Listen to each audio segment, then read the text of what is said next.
Yo, yo, yo. Hello, everybody.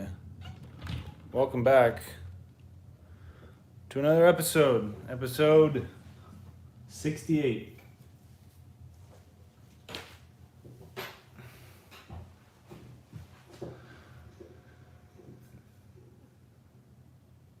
We got Moody Josh in the house. What's up?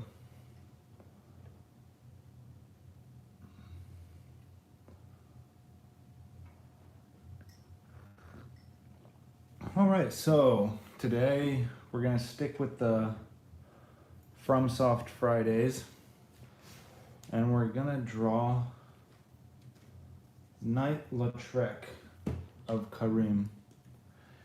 And for those of you who know Knight Lautrec, you know that he's quite the mysterious character.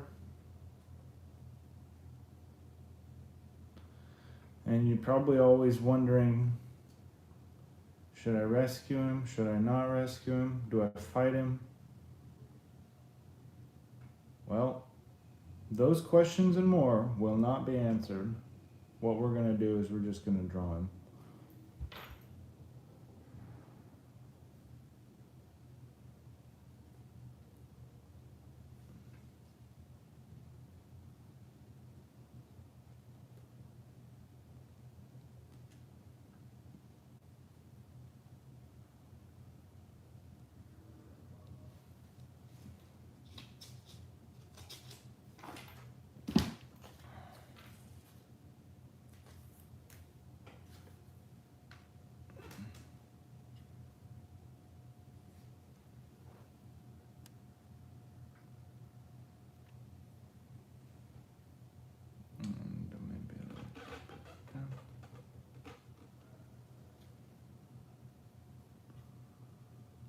Cool. Okay. Where's my pencil? There it is. I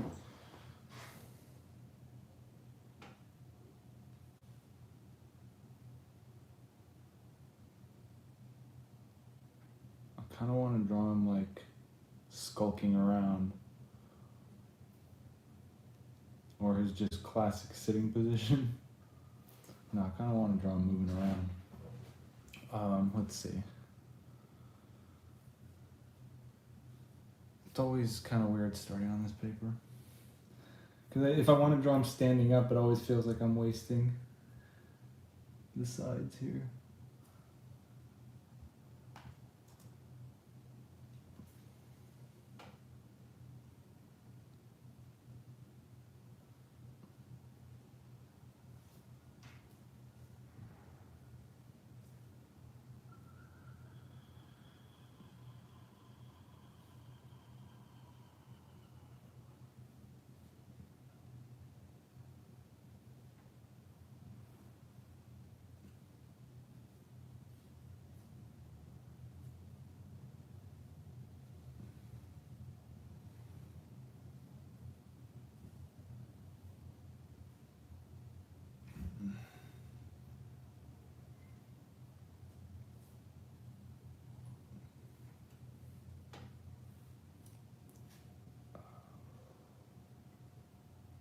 Oh, whoops. There we go, default view. Hey, Dusk One, coming in to save the day. What's up?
Dark Souls, baby. Hell yeah. Drawing Knight Lautrec. The dastardly Knight Lautrec.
Yeah.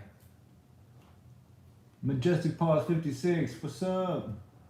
Yeah, Lautrec, he does have one of the coolest armor sets. He has this weird thing where he has these arms that come down over his chest as if they're embracing him. It's really kind of like one of the more original armor designs I've ever seen, ever.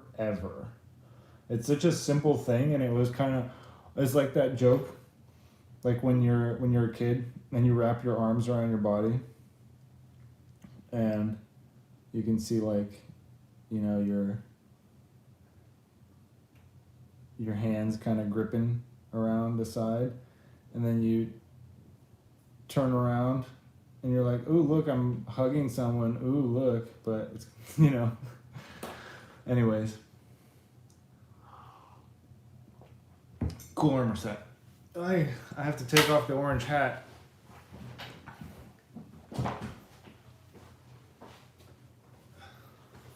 Gotta switch it out. There we go. Perfect.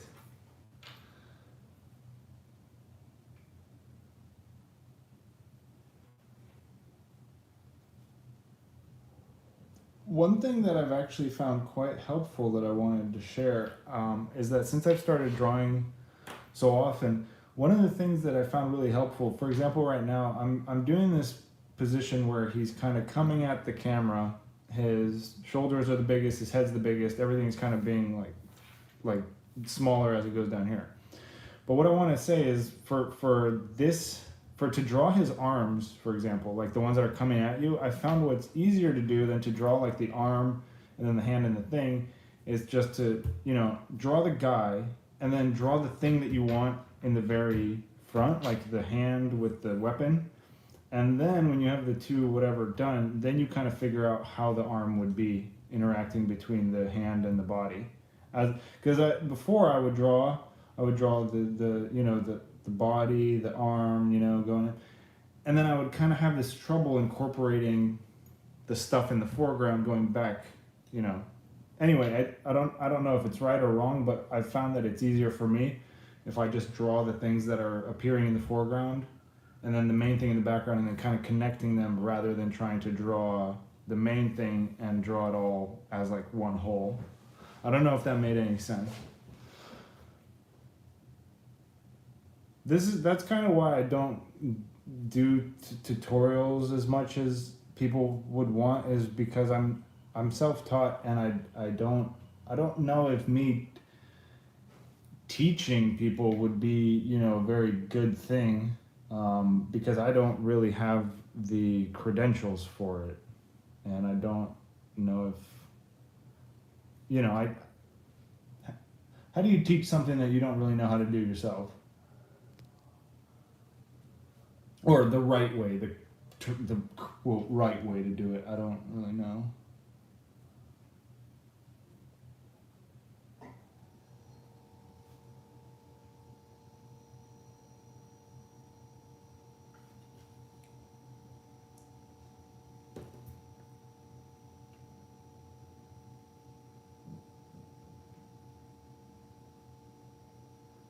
Four, and then, wow, this is weird.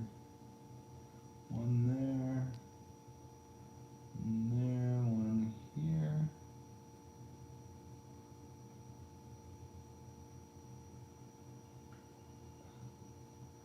A very strange layout of the holes in his face. I mean, I'm not sure about teaching. You could just label it as what helps you personally, and a lot of people might still find it helpful. Yeah, that's a good way to put it. Yeah. Because I've been looking at other art YouTubers, and I came across this one guy who actually does like academic style tutorials, and I was just thinking, yeah, I can't do that because I never had the training myself, so I wouldn't be able to, you know, pass it along. The most I could really do is say, this is how I do it, and kind of that's what I do anyway. So yeah. So I'm sorry to anyone asking for tutorials, I guess. I wish I was more qualified. I'm sorry.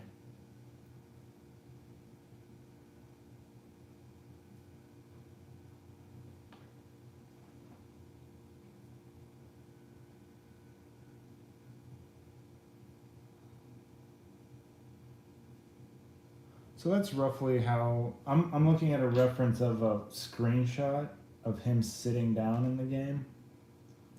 The only other reference I have is in this book.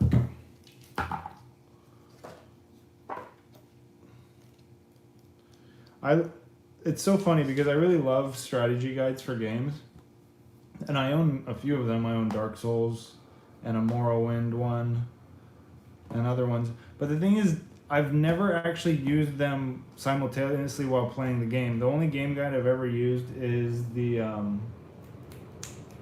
Bloodborne one, because I was looking at maps. But I mostly just buy these because I just think they're so cool. I rarely ever use them though. Like, I've never read this book, but it's definitely cool. All right, I know he's in here somewhere because I was looking at him earlier. But what I want to show you is that the images aren't super great in here, but they do just give you an idea of what he looks like. God, there he is. So that's all you get, really, in the book. Hey, Poltergeist. Yeah, fancy guidebook by Future Press. I don't know if they're still in business, actually, or if they still do guides. It's kind of an obsolete thing. Like, you just look up so much stuff online.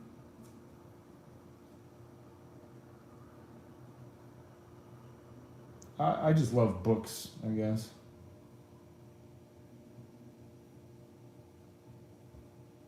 It's nice being able to look at a lot of pictures without having to also look at a screen.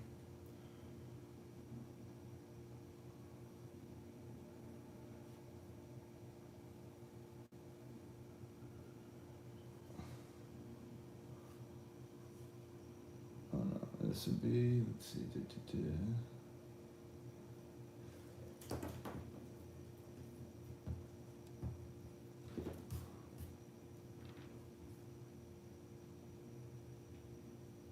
then 1, 2, 7.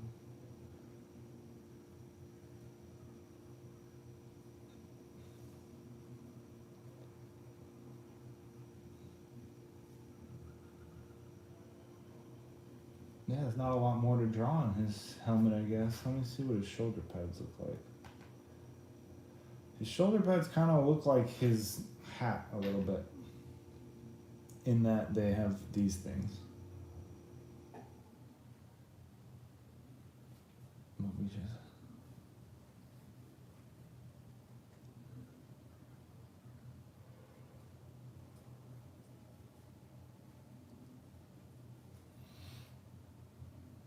watched a bunch of Indiana Jones last night. That was pretty cool.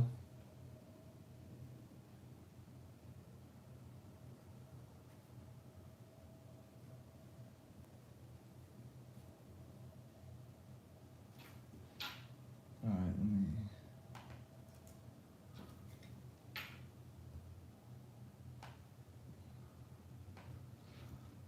Okay. So he has this kind of neck protection, and then these arms that are on his chest, they kind of just, I guess they, yeah, just start on his chest here. The little shoulders. And this arm, which would be the right arm, goes over this one. This one just goes straight under, I guess.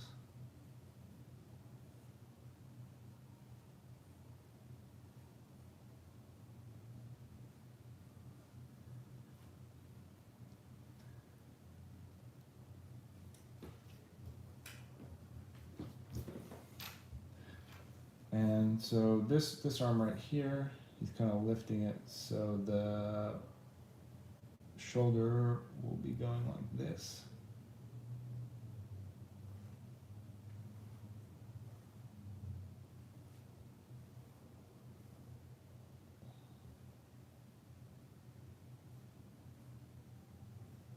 And then you can see the third one in the back here a little bit.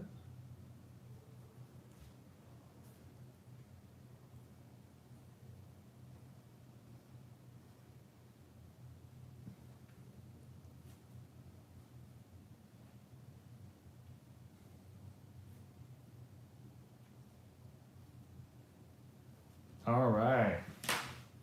Let me just erase a little bit here so we can see the spikes a bit better. They're not really spikes. They're more like not spikes.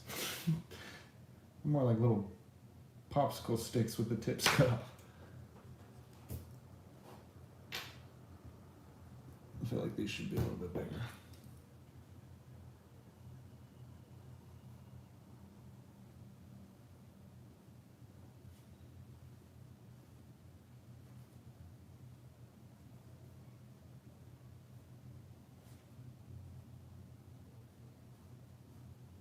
Make it look more crowny.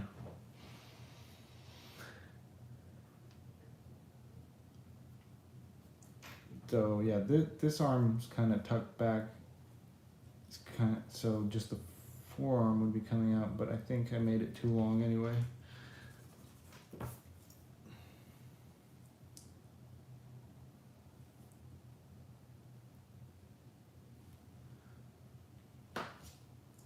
So I guess the angle of that doesn't make much sense.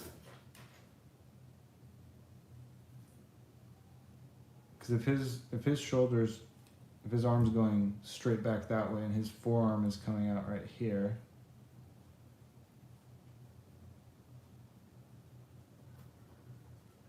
then that would mean that the spike things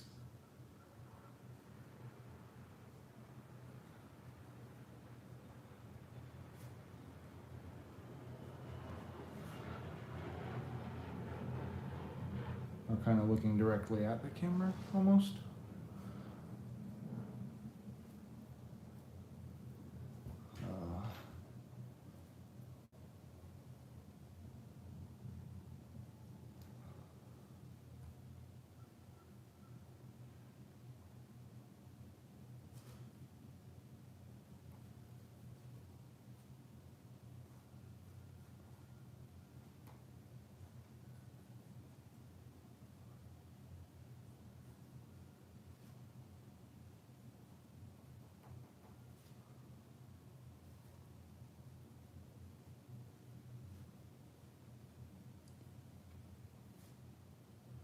One, two. Yeah, it's really hard to see him.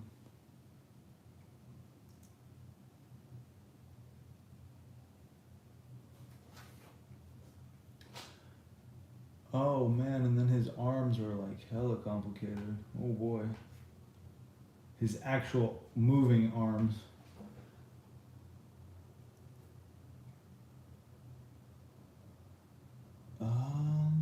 Dang.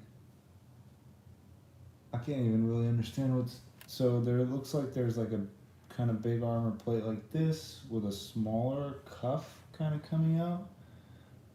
And his.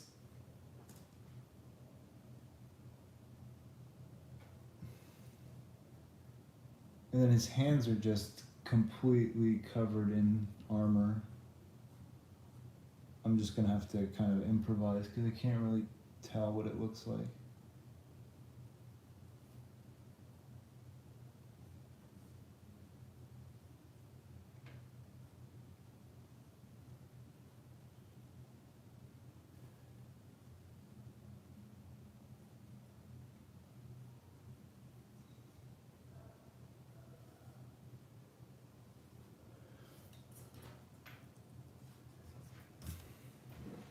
What is FromSoft? FromSoft is the company that develops Dark Souls.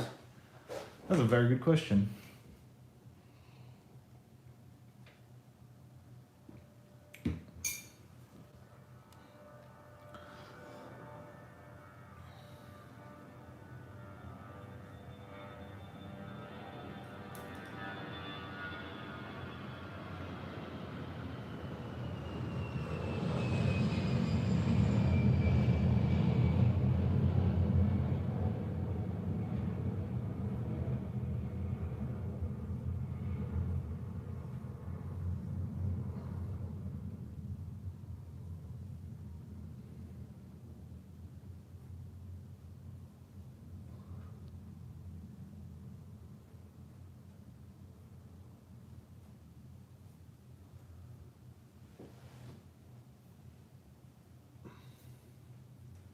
And another thing is that he doesn't do this in the game. He doesn't flip his weapon.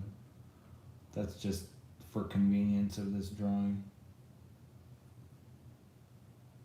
At least I'm pretty sure he doesn't flip it.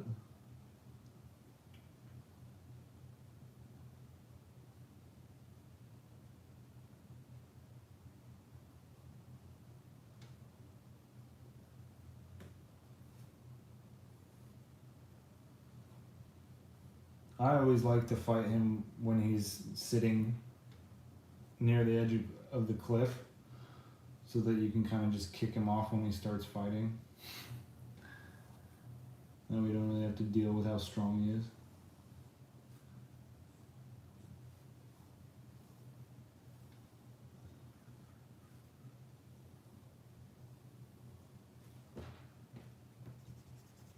That's how good I am at Dark Souls. I just cheese the whole game.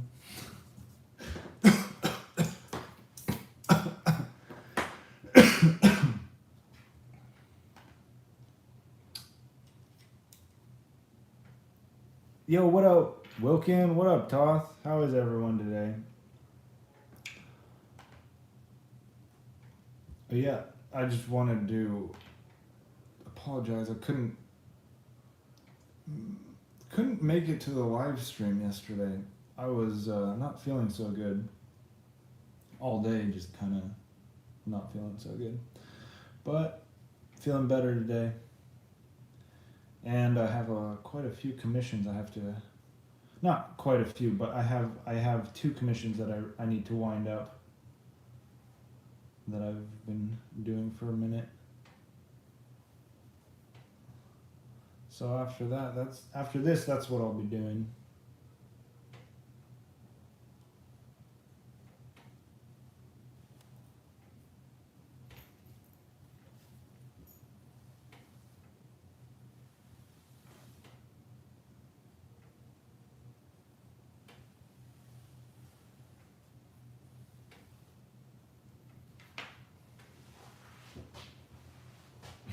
Like how this one's all angular and this one's round.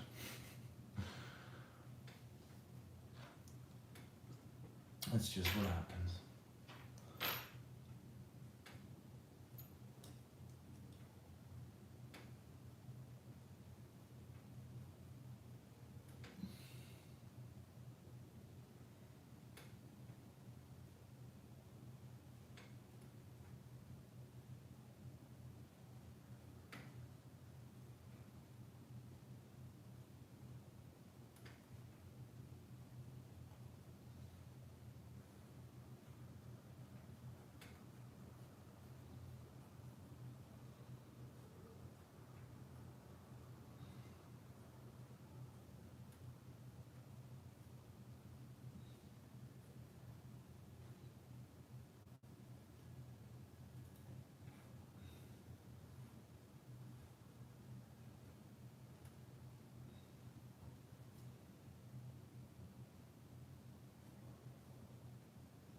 I can't quite see what his gloves look like, but I mean, obviously there's some knuckleage.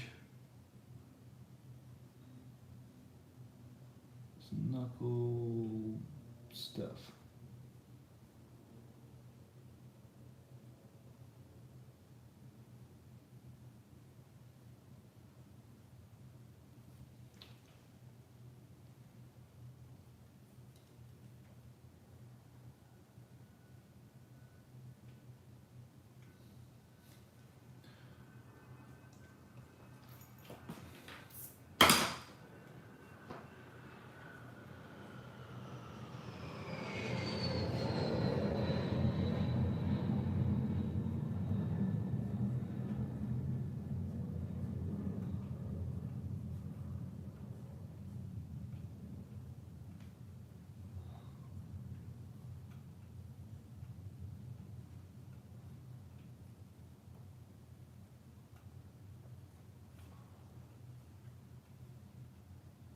Eric, what's up?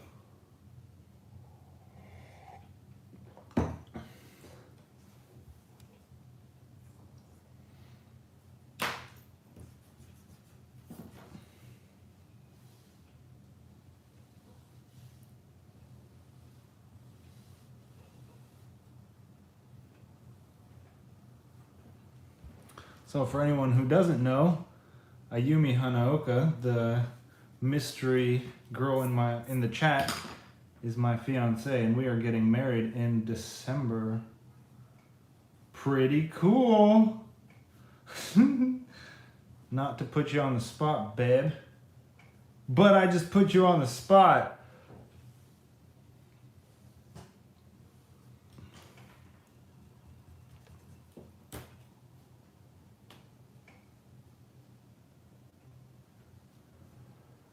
Also, big thank you to anybody who watched yesterday's video. Hey, thank you everybody. Yeah, big thank you to everybody who watched yesterday's video. I know it's not for everybody, but hopefully it was entertaining in itself. I'm gonna try to keep the videos to around that same length, 10-15 minutes. I don't want to make them too long. Just long enough to fit all the information. And it's really funny, YouTube's economy is really interesting in the sense that I was just looking at so I'm just going to give you guys a quick rundown. For the video that I put out yesterday, it took me 2 hours to edit the video. It took me 1.5 hours to edit the audio. And then it took me probably another hour for all the text and getting whatever the timestamps and all that other crap ready. So that's a total of 4.5 hours of work to make a 10-minute video. And in 24 hours, so a 1-day cycle, from this amount of work that I put in, I looked this morning and I think I got about 3.5 hours of view time from that. So what that tells me is I put in 4 hours of work. Within 24 hours, I basically get almost that amount back in watch time, which isn't bad, I guess. It's just breaking even in a way.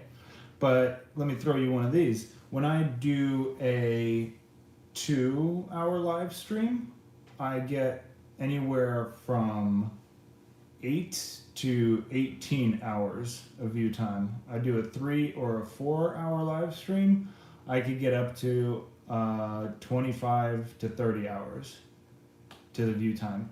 So the direct result of 3 to 4 hours of work could be 30 hours of view time, or 3 to 4 hours of work could be 3 hours of view time.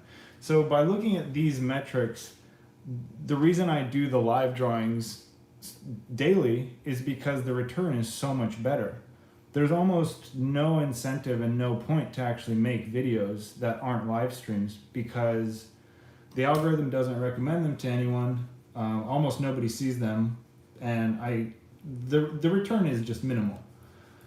So if anybody was wondering why I don't put out more videos or why I do live drawing so often, that's why. Is because the long and short of it is, if I make video, I get just the amount of hours that I put into it, basically. But if I do a live stream, the view time is just so much better. And I don't think that YouTube is necessarily structured in this way on purpose. I think that's just a side byproduct of, just how everything is going these days.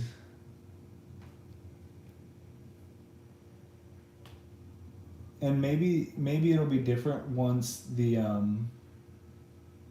once I get past the threshold of the 4,000, but I will definitely keep everybody updated, because I want to make videos also that will that could be helpful to other people trying to grow their YouTube channels, just to kind of understand the platform better, because I'm learning it as I go.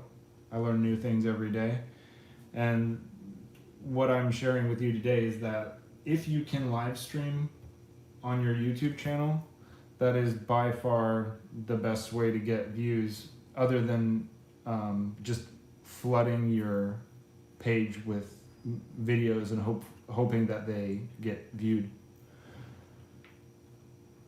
Because I don't know how many people right now in the chat know, but I also have another channel called Bebo Sloth Shorts, which is basically where I just dump all my old TikTok content and new TikTok content and just short videos. So, here we go. Okay, so he's got like these things that hang down right here. And so on that channel, why I'm bringing it up is that I just upload to that channel indiscriminately. I'll upload, say, 15 videos, and they'll be scheduled to release every day at 11 a.m. And when I look at the results of those videos, it's basically like every 6th or 7th video just gets anywhere from 500 to 2,000 views. And it's based on absolutely nothing but chance. Why am I bringing this up? I guess because it's just, like I said, I don't understand this platform, and I'm learning it. That to me is just a little bit bonkers. Because there's some videos that I put up on there and they have no views to this day, just no views.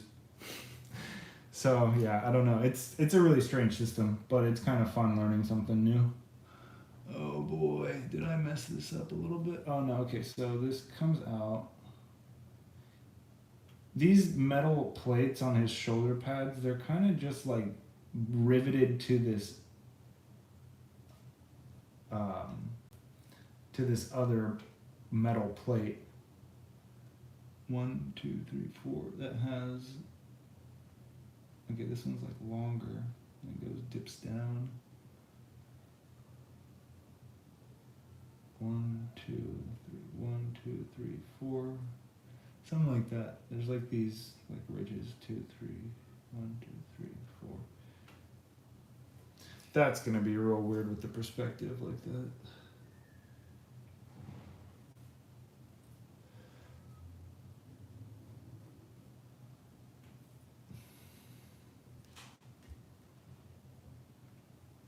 No problem, the river. Yeah, I just think that all the way that the different algorithms on the platforms work is so interesting, so strange. I'm not a computer person. I don't really understand how to, how that all works, how to program an algorithm. Just space age stuff.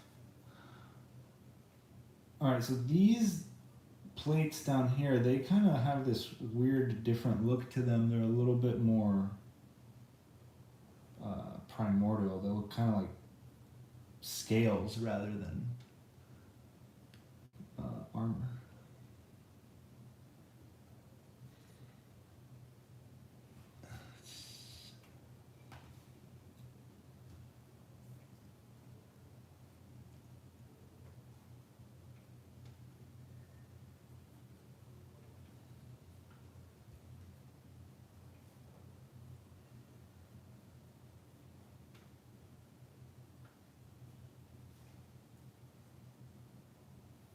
Like that.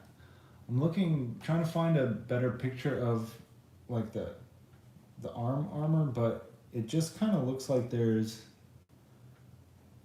these kind of divots in it, kind of like Havel's armor, where they just add these flutes. I don't know if that's the right word. I know what there is fluted armor, but this is not fluted armor, I don't think. I think there's something that sticks out like this.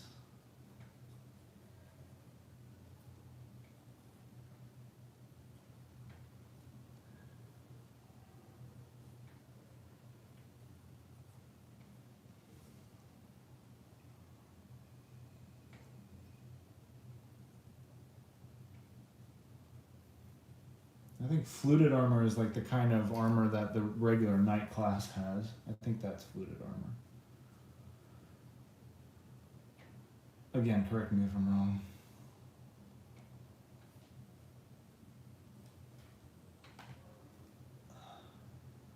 I'm not sure what these types of weapons are called. I know they have a name, but I know it's definitely not question mark swords.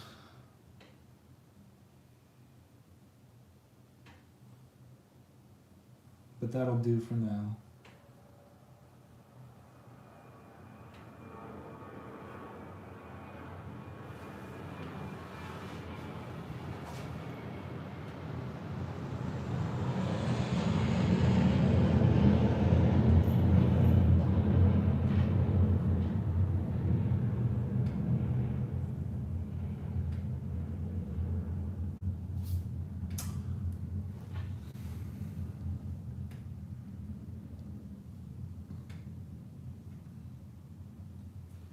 That would be cool to incorporate maybe something into the background. Like I said, I want to be working on my composition a little bit more, so I want to kind of, you know, like maybe, yeah, the bricks, as if he's like coming out from behind the bricks, the brickwork.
Anyways, something like that, right? Kind of looks a little bit more interesting. Eh.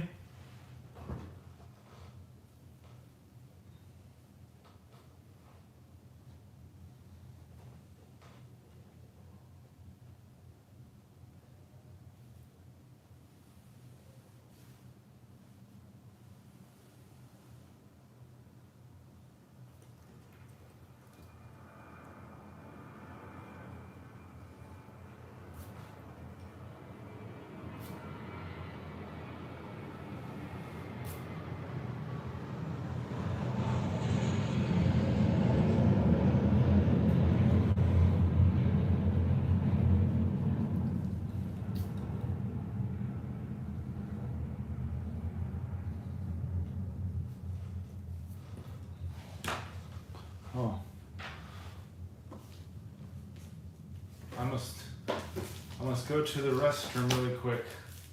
I will provide you with a screensaver. Some beautiful delights to look at.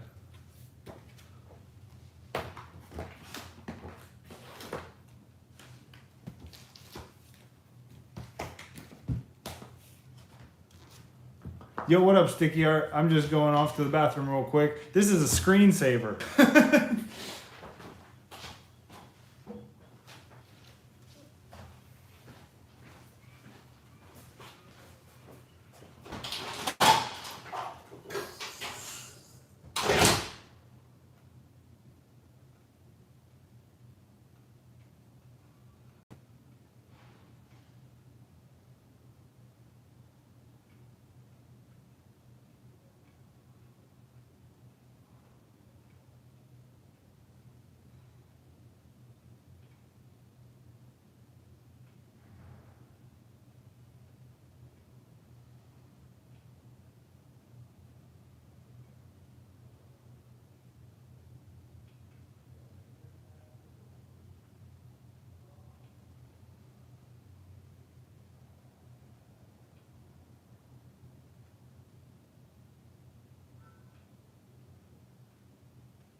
Oh yeah. I brought my prized collection of old school codexes to the studio for inspiration for the Warhammers.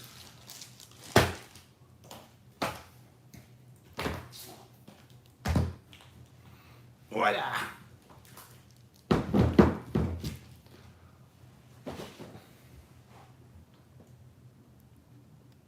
I really like the old codexes. There's something special about them. All right, onwards and oh god, what do we have here? Anyways, let's just make sure everything's facing the right way.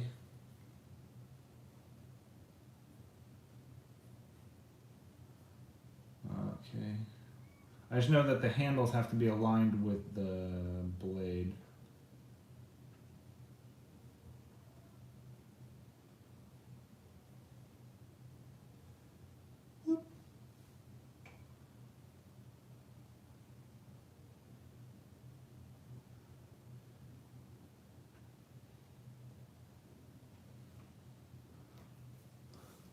Again, with my wonky perspective, oh boy.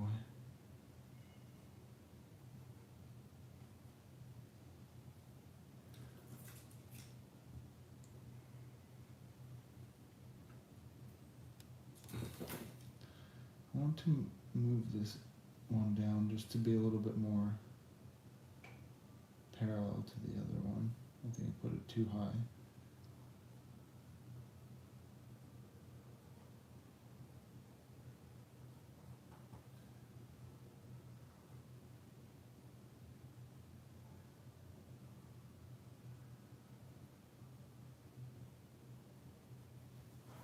Okay, yeah, that looks a little more okay. So, yeah, Sticky, I just saw your Carnage this morning. That thing was hella detailed. Very good job on that. I'm always so intimidated by coloring anything with markers. Every time I've bought any kind of like fancy marker or anything, it always just ends up drying out in my pouch because I never use it because I'm like too scared to.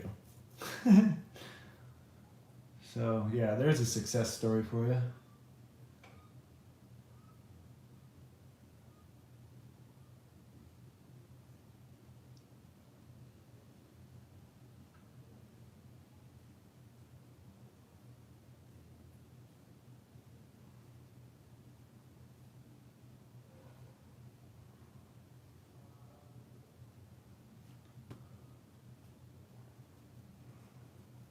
Or no, it'll be like this from this angle.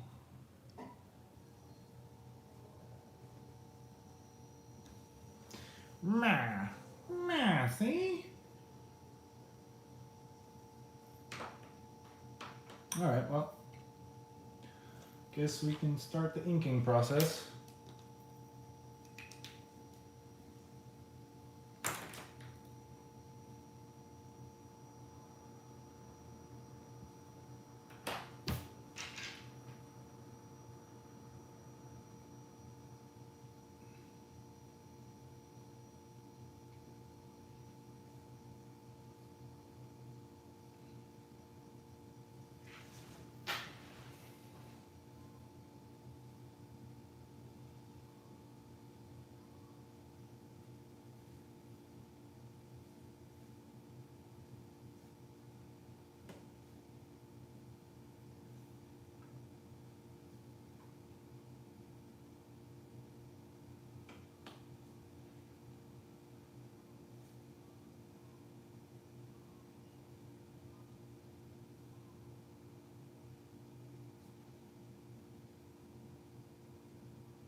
So I was watching Indiana Jones last night, and I thought, hey, I've been getting a little better at drawing. Why don't I doodle in my little sketchbook? And so I have this little small little notepad. I got recently given as a gift, and I started doodling in it, and I had this image of this pirate in my head that I wanted to draw. And so I started drawing it, and I quickly realized that I might be better at drawing, I might feel like I'm getting better at drawing,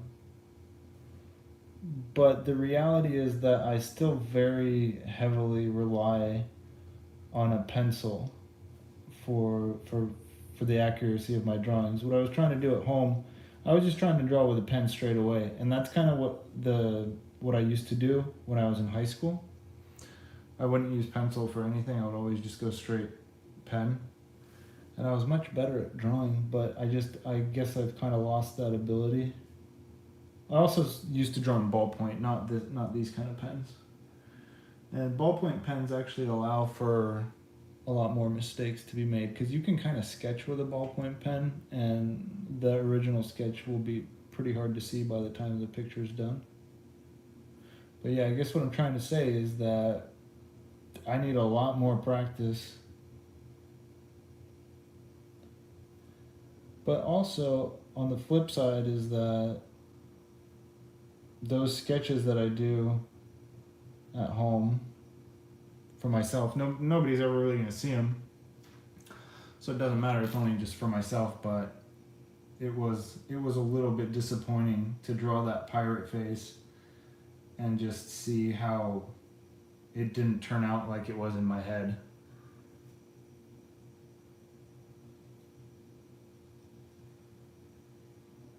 So I ended up just covering the little page. I just kept drawing little skulls because that's kind of what I can do well. And even the little skulls were just like, they weren't they weren't coming out right. It was really frustrating.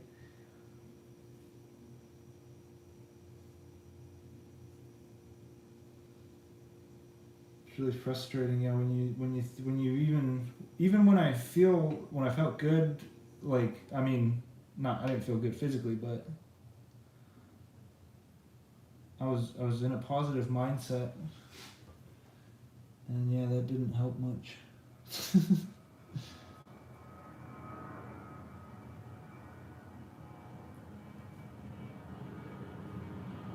But then again, drawing during movies is kind of distracting anyway, especially if you're trying to watch the movie too.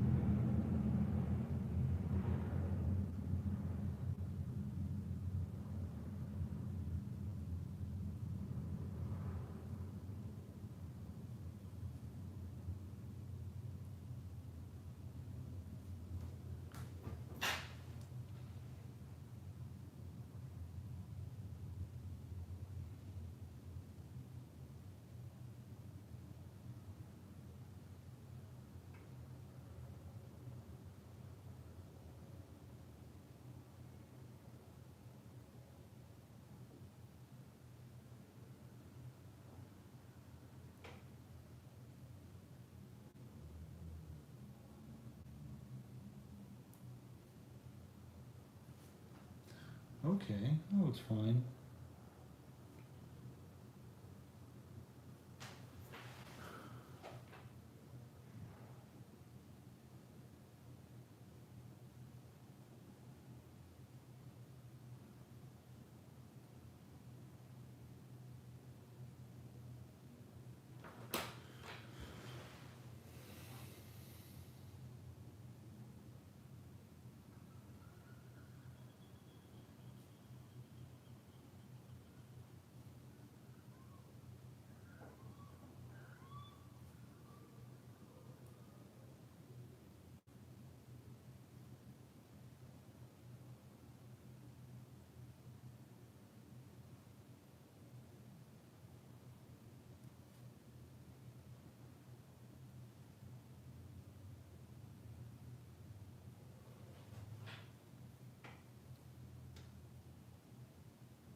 Yeah, super unsure about how the arm goes, but whatever.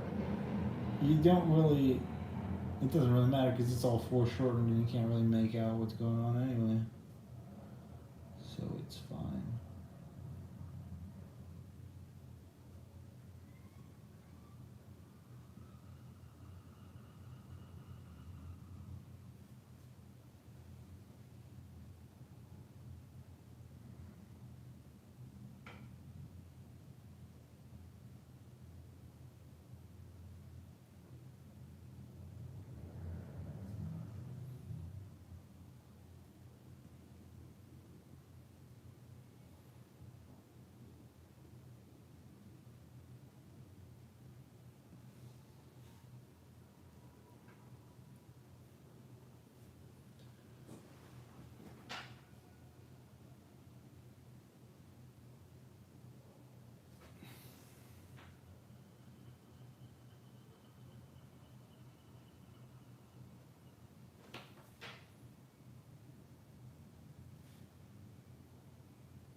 Sorry, not really saying anything. I keep looking over at the chat to see if there's any questions to answer, but it looks like everyone's just chilling, so I'm just drawing.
How am I doing? I'm a-okay. Like I said yesterday, I was suffering from the Pfizer flu.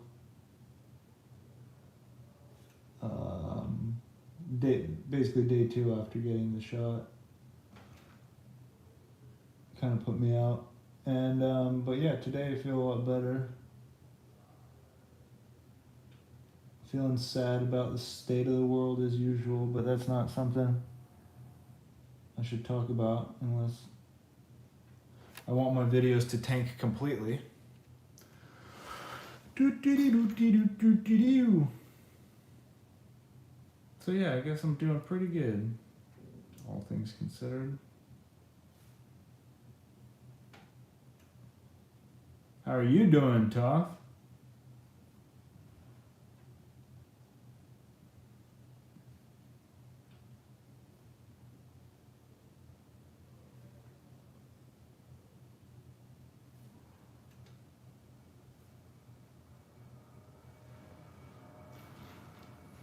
Doing great too. Now that's good to hear.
Okay, what are those little...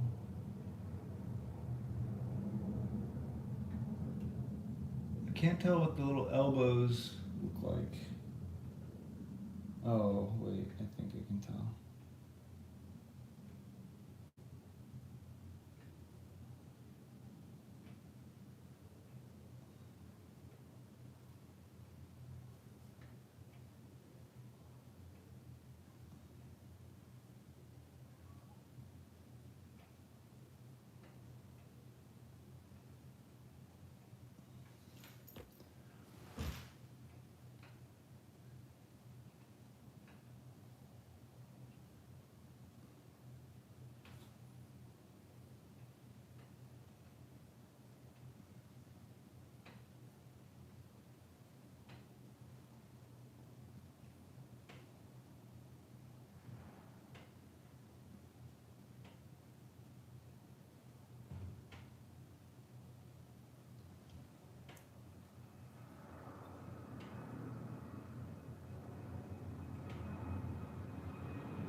Okay.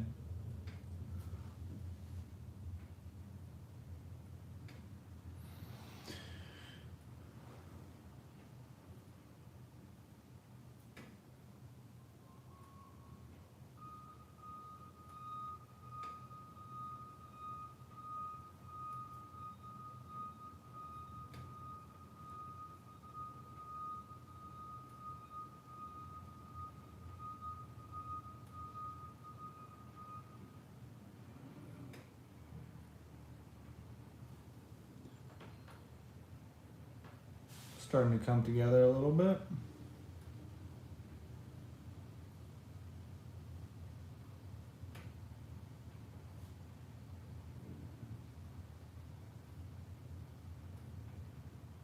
So,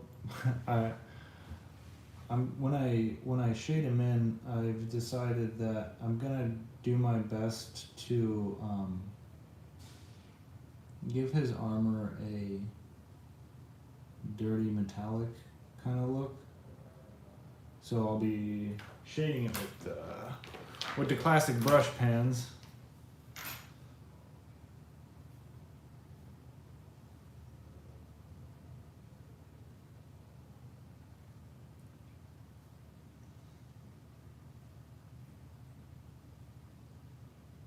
Thank you everybody for tuning in.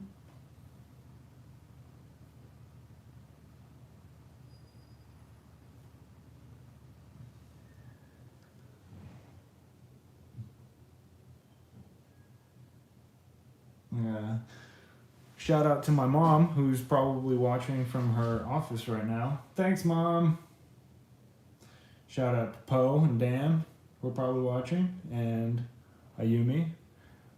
And thank you, Toth and Majestic Paws, and Eric and Poltergeist. And of course, the Dusk One. Keeping it real, tuning in every single day. Jesus Christ.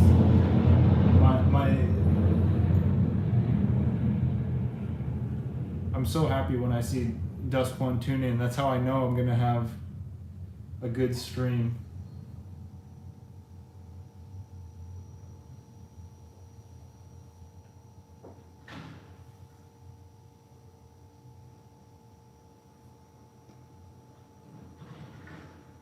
I'm so wholesome. Oh God. Oh no.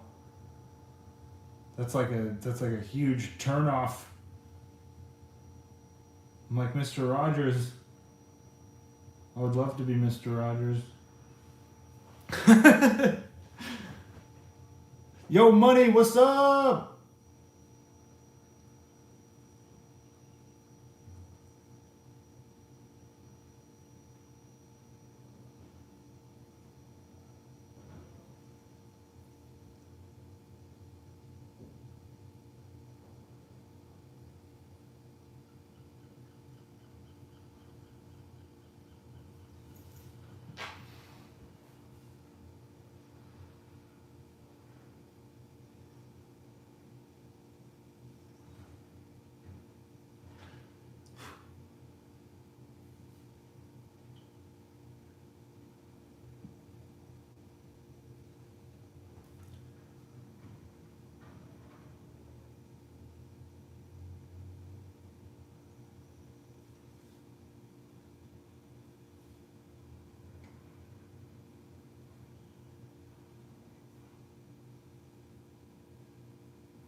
I'm gonna share while I watch, so no comment from me, but I'm still here. Yo, what's up? No problem. Shaving is good. I should probably shave more often.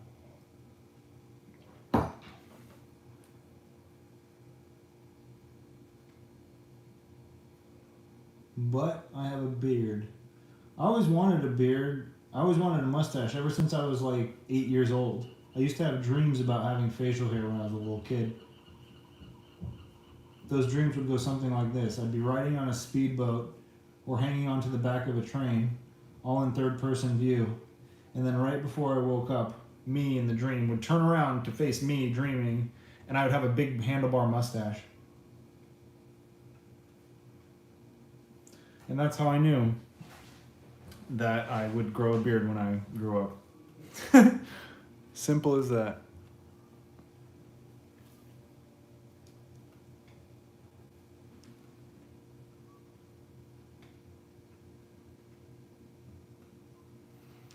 There's nothing... Wait, what? My beard looks weird, so I have to shave twice a day to make sure no one sees it. Oh, you should make sure to not shave so that people do see it. Okay, I'm just gonna mark. Yeah, I don't like. Unfortunately, I don't grow the fullest beard either. It's kind of patchy in certain areas, but that doesn't stop me from doing it. I've just been lucky enough to find a girl who puts up with my facial hair and my head hair.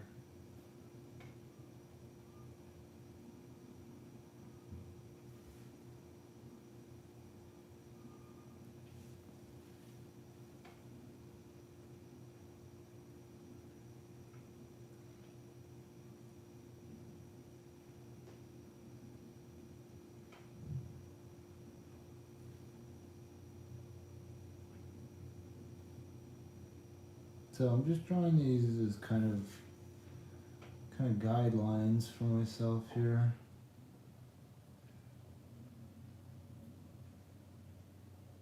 I know that once I start shading,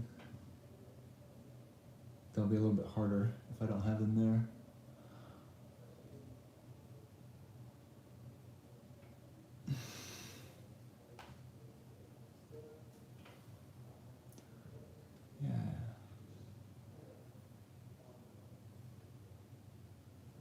He also has these borders on his armor.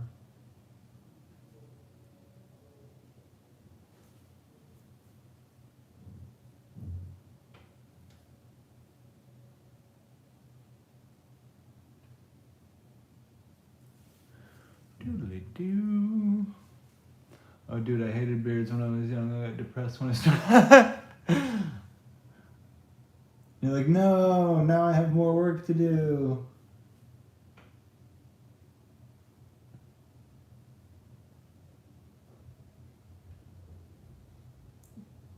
Yeah, I don't really know why I wanted a beard as a kid.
Yeah, there's these kind of small lines all over his armor and all over everything that I didn't really notice before. Didn't really want to notice them before.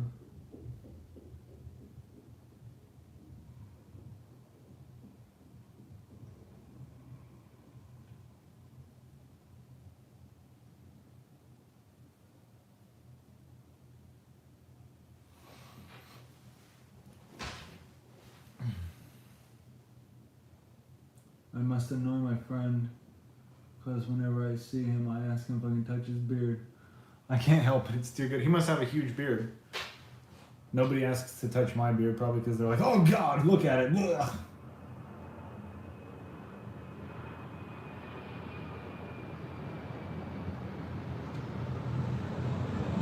When you have a beard, it's kind of hard not to just like touch it yourself.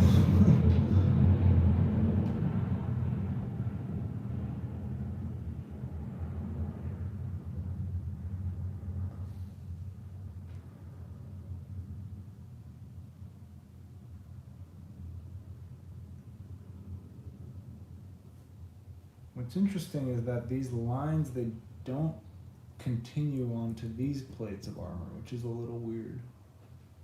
On his stomach. They have him, he has it on his legs, but the ones on his right here, I can't find any real indication of there being lines there. Also, it looks like there's a couple rivets on each of these shoulders. And it looks like I think I moved these in the wrong spot. They're supposed to be more central. Oh yeah.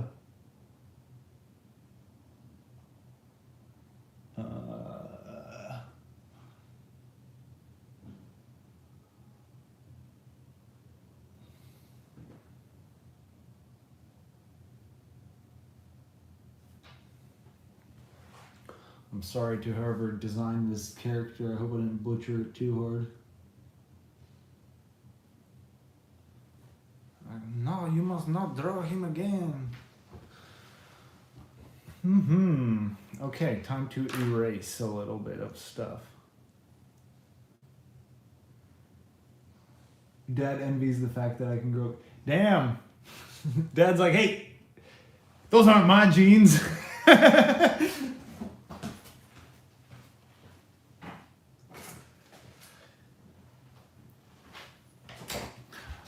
All right, this is where it just gets ridiculous.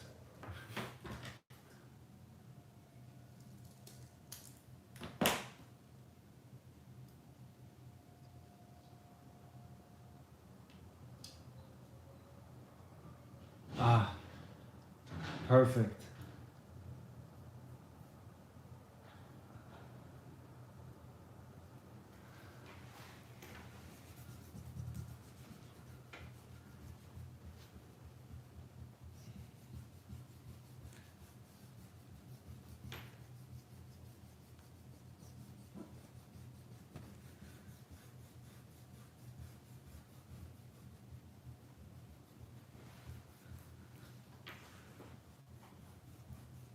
I don't even know if there's any benefit to keeping the paper on. I just like it.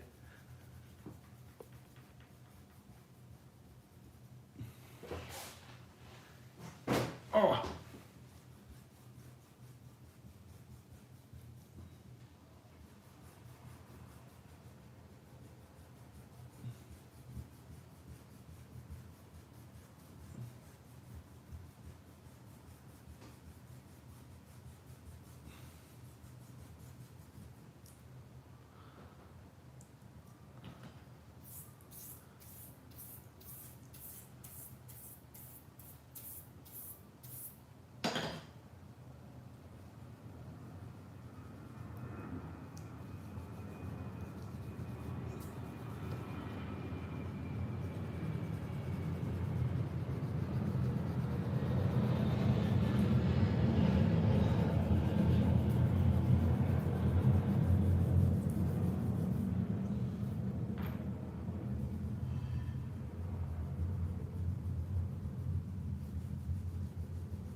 Whoa, man.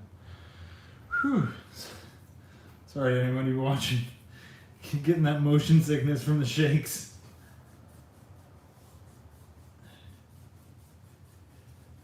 Well, I mean, I gotta say, these live drawings are pretty awesome for a couple reasons. Like I was saying, the interaction's really nice, and the actual result is really nice. But I think that the community that we're starting to build here is, for me, one of the nicest parts, because this genuine interaction is something that's, I think, what was kind of the intention of social media at its inception, but not what it's become. And so this kind of genuine interaction, I feel like, is a real step forward for Bebo Sloth and just everyone, just like I don't know, everything that I'm doing. It just feels it feels more better because of these kind of the way that I get to share it. It's nice. So I just want to say thanks for that.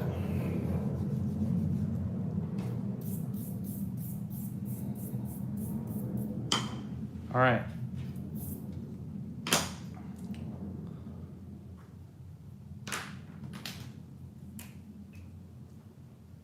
Hoo-wee.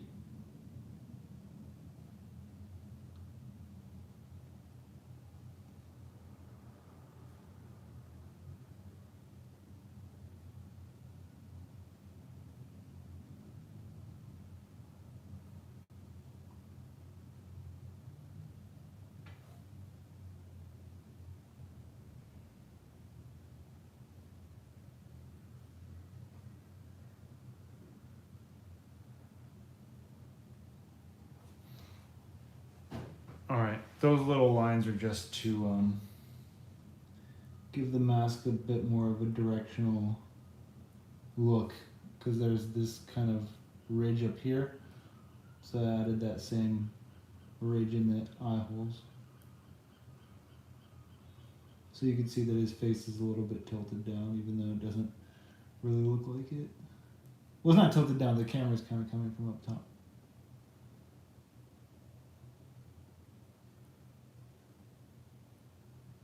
The shading will bring out his posture in a moment.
Guys, look close. We can see his beard. Oh no, you don't want to see my beard. I wish I wouldn't keep hitting this thing with my head. Sorry about that.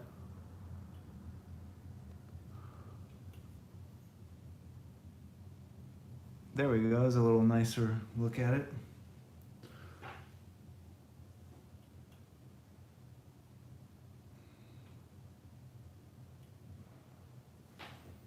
And just for anybody who's curious as to how I'm sitting here drawing, I will show you. So here's the bench. I'm on the bench like this, and I sit here like this, and I draw for 2 hours, kind of crouched like this, because it's the best way to do it. So yeah, it's a bit of a pain in the ass. My whole body hurts.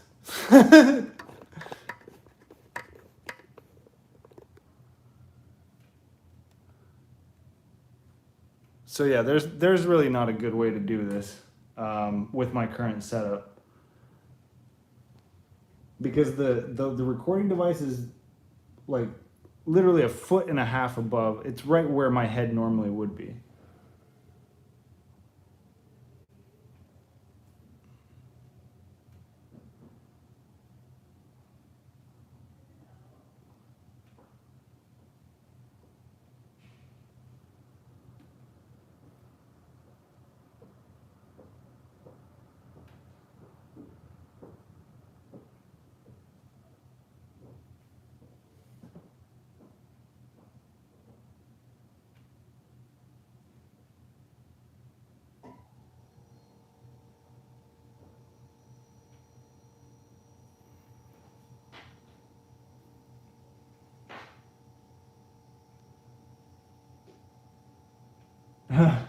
I mean, yeah, I don't always draw crouched like this, but honestly, it's kind of the best solution for what I'm doing right now, and it gives me the worst headaches in the entire world. But only if I stay crouched for like hours and hours. When I was working on my large canvas, since it was kind of almost sitting on the ground, I would have to just crouch for hours, and I would come home with just gnarly headaches every day. But I guess that's just me and choosing to work like that. So yeah, that's my own fault, really.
Okay, yeah, to show that this armor is actually protruding quite far off of his chest, we need to put a little bit more shading down.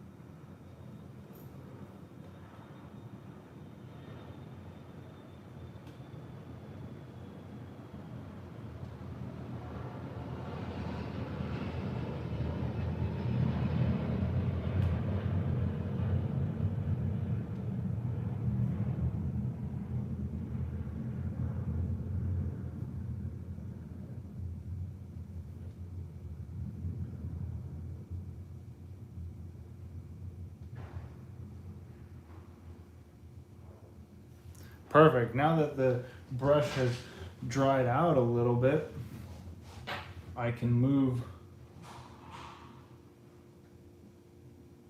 Well, hopefully. What I'm trying to do is shade all the really dark spots, and hopefully by the time I've done that, the tip of the brush will dry out a little bit and I can start shading the metal how I want. We'll see.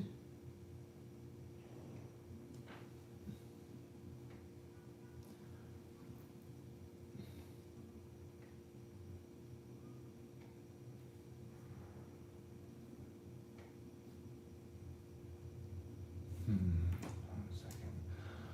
I need to look up something. Since none of these reference pictures are anything other than screenshots, I'm going to look up an actual piece of reflective armor so I can kind of get an idea of how to shade. I mean, I can do it from my head, but I kind of like just having a piece of armor there as reference.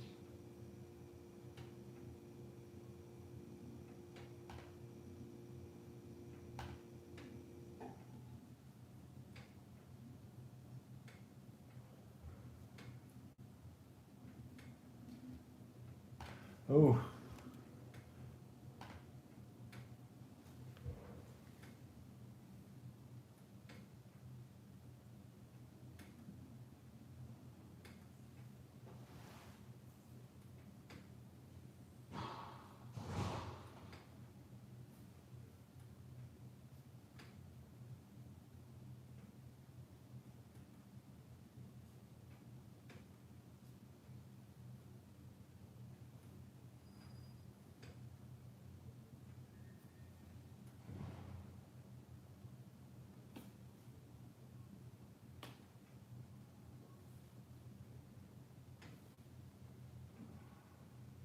This part's always scary because making big, broad brush strokes over any of your little kind of detail work that you've been doing can be a little bit nerve-wracking because you're just like, oh no, what if I mess it up with one of these giant brush strokes that looks crazy? And you just got to keep going.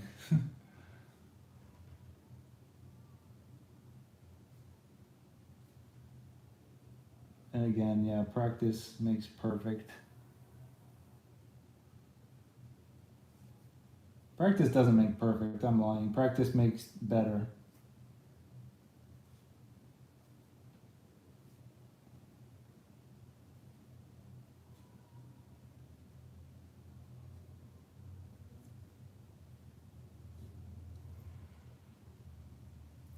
Anxiety, yeah. Anxiety all day, every day. I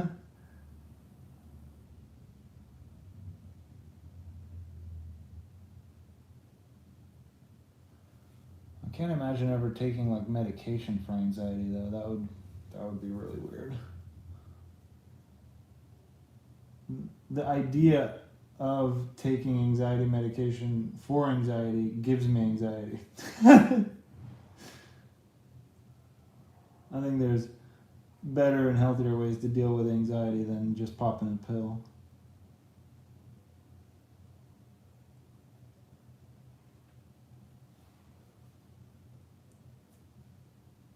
But then again, what do I know?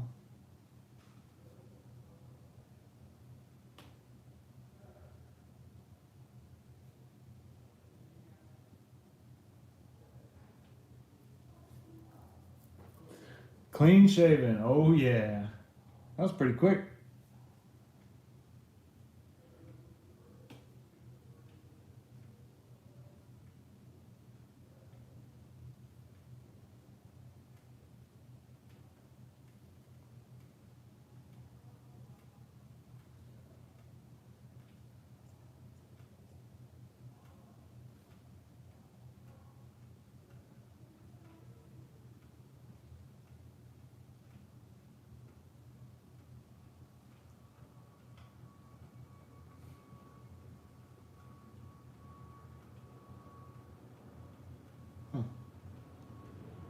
Sounds like there's a mechanical spider on my ceiling.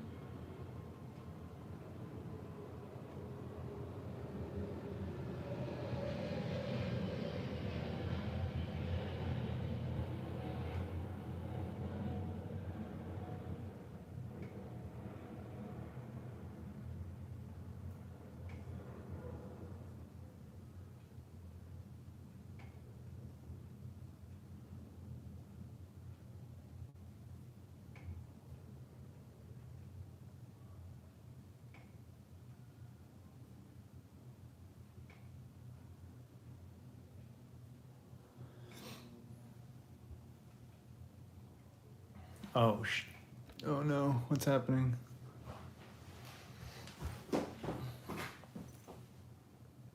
Hmm.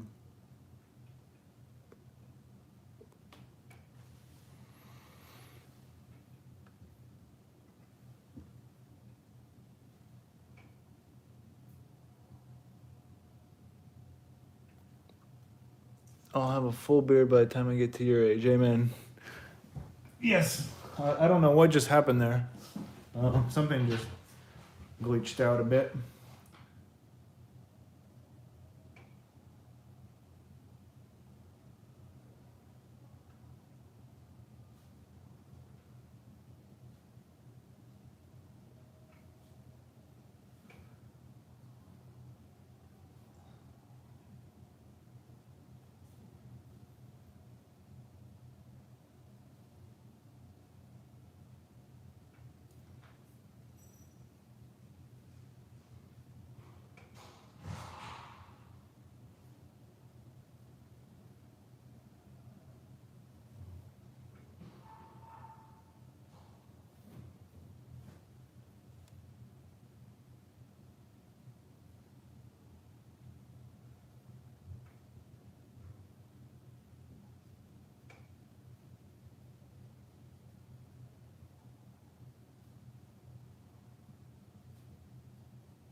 So this shoulder is a good example of a shoulder that I messed up by inking too much.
I always refuse to take pills, but now that I've been on medication for a year, I say why not? If it helps, there's nothing wrong with that. Yeah, for sure. If it helps, there's nothing wrong with that. It's just a lot of pills and stuff. I feel like they're prescribed so quickly without, at first analyzing anything to do with like people's, daily habits or lives or whatever.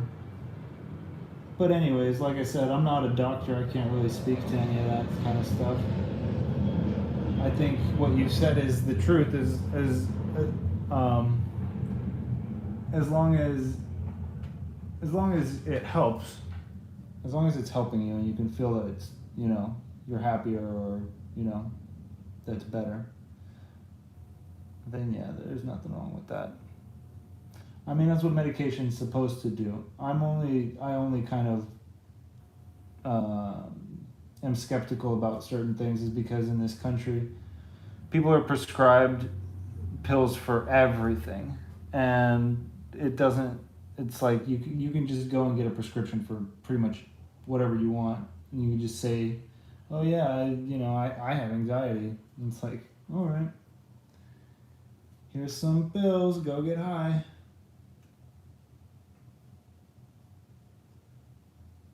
But yeah, not a doctor.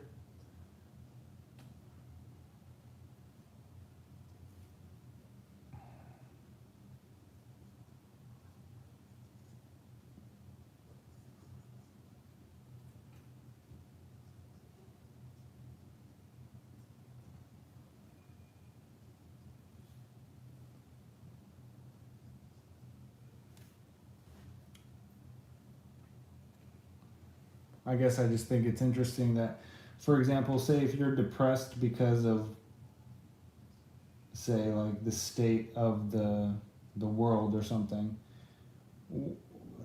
what pill could you take that could possibly make you forget about something like that? Like that, you know?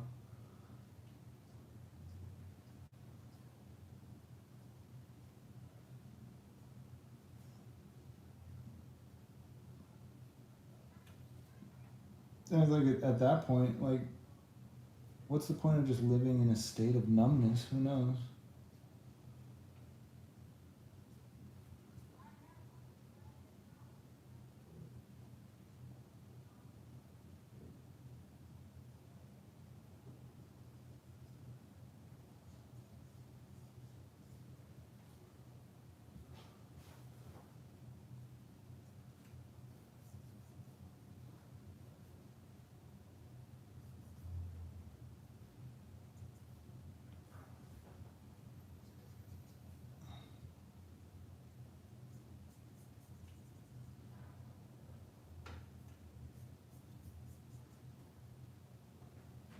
Dude, you're gonna hurt your back sitting like that. Yeah, you know it.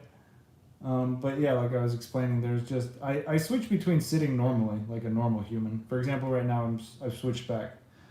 It's only for certain parts of the drawing that I have to look or sit like a goblin. I'm gonna say look like a goblin. And I realized I look like a goblin all the time, but I only sit like a goblin some of the time.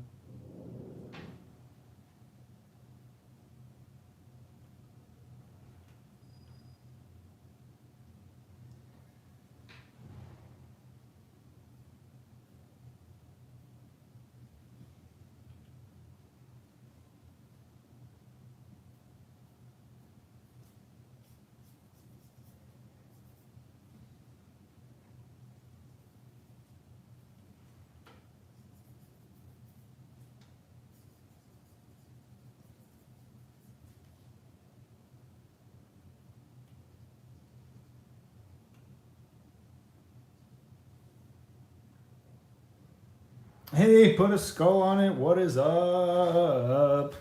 How you doing, Jerry? We're all sitting here wondering where's put a skull on it.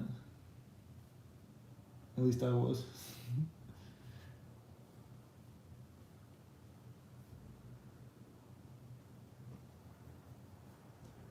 The down here is just going to be much more abstract, kind of just quick.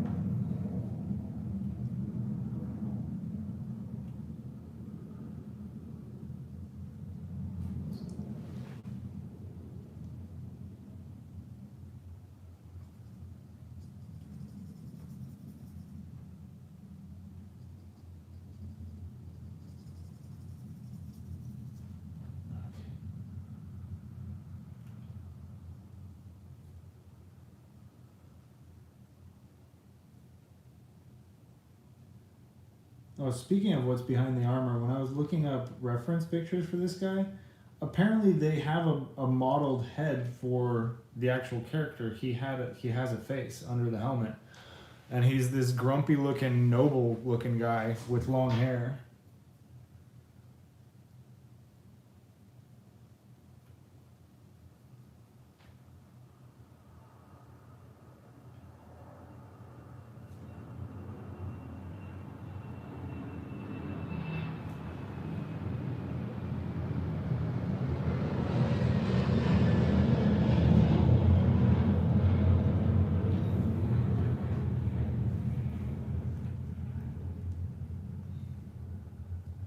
Okay.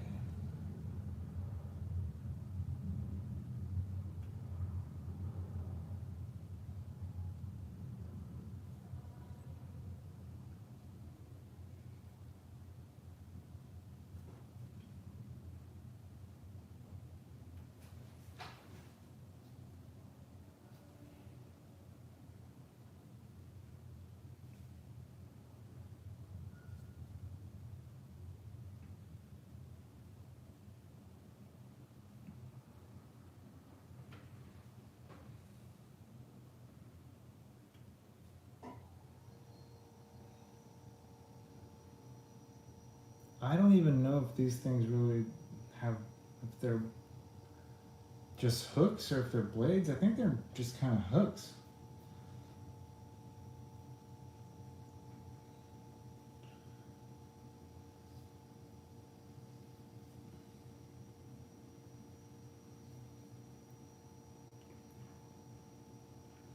Oh boy. Oh boy. Hope I didn't squeeze too much ink.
Do I know the band The Neighborhood? I do not know. Here's the brave lines you draw that I was talking about. Oh, hey, free Warhammer game on Steam right now. Warhammer Underworlds Online. Oh, damn. I should check that out when I get home. Yo, thanks, Sticky Art. Warhammer Underworld. Which one? I've heard of that, I thought. But again, anything online, I'm always like, I don't. I don't have a friend to play with. Yeah. I have a weird relationship with online games in that I don't really play them. I mean, like I've mentioned that, yeah, Mordhau and Rust. I guess I'm trying to get more into it.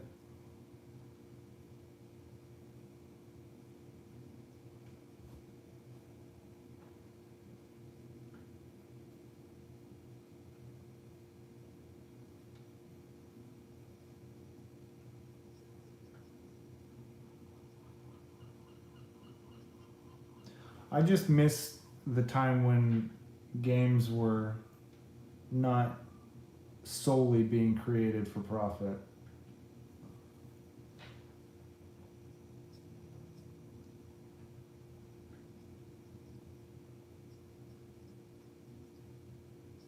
Hell, I miss a time when not everything was solely created for profit.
Hey, what up, Kike?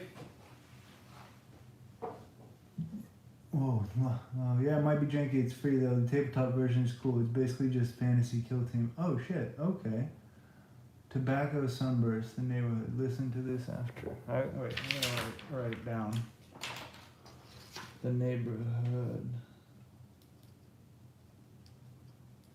Brave lines and tobacco. I like the name Tobacco Sunset. That's pretty damn cool.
Looks like he's saying, "Hey, pass the hot dogs."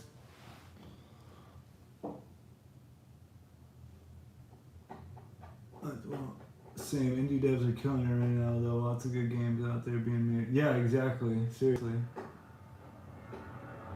All cinema is for profit. No good movies are being made. I think we talked about this the other day. Yeah, no, fuck new movies.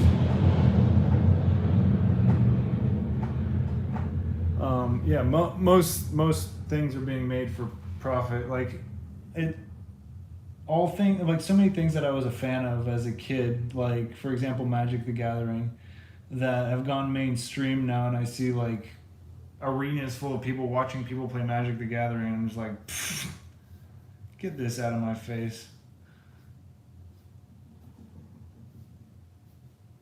Best way to kill something is to go public with it and have people invest in it, and then turns into the freaking, how do we make all the money in the world by running this thing into the ground? That's why like all American sitcoms, they just keep going and going and going until they're run into the ground, because they're not made because of the artistic or whatever merit behind them. It's how much can we squeeze out of these writers, and how much can we squeeze out of these actors until this show just freaking falls apart. Name me one good American show that stopped production because it was done, just finished. And not because it got canceled. Most good shows get canceled. Probably because they're like promoting free thinking or something stupid like that.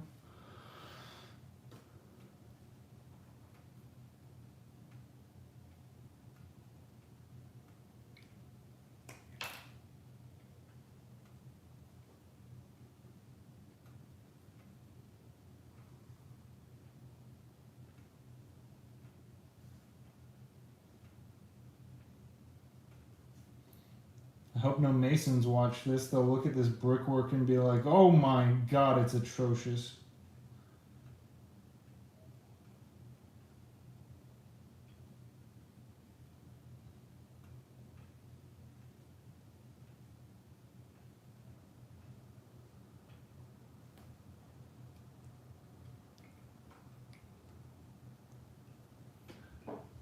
Ooh. I'd rather have a series / band / piece of media end while it's still good and be left wanting more than to have it run into the ground and jump the shark and wind up hating. Yeah, well, which is what happens to most things, I feel like. One of the, yeah, like for example, the Office, the American version of The Office is one of my favorite shows, but it's a good example of something that was just like wrung dry. Like if you watch it from start to finish, some of the best material is probably in the 2nd through 5th seasons, and then after season 6 to season 9 is a complete almost throwaway season. And you look at the first season has how many episodes? I think 6 or 7. Second season I think has like 12 to 14. Season 5 goes up to like 26. So yeah, I could talk about this kind of crap all day. I get furious about shit like that. But again, it's stuff that I shouldn't care about because it's not within my control. It's not even my thing to be upset about. I don't necessarily, I'm not against capitalism. I'm just against capitalism without morals or ethics or any kind of integrity. That's all.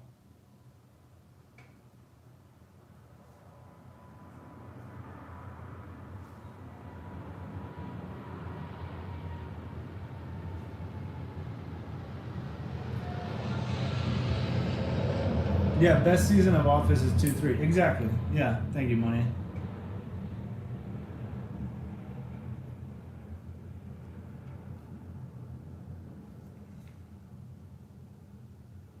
And what happens when I watch the later seasons is I have like all the best parts memorized and I just kind of wait for those parts to appear on the screen and I'm like, yep, all right, now I'm waiting for the next one. God, all this Office talk making me want to watch The Office.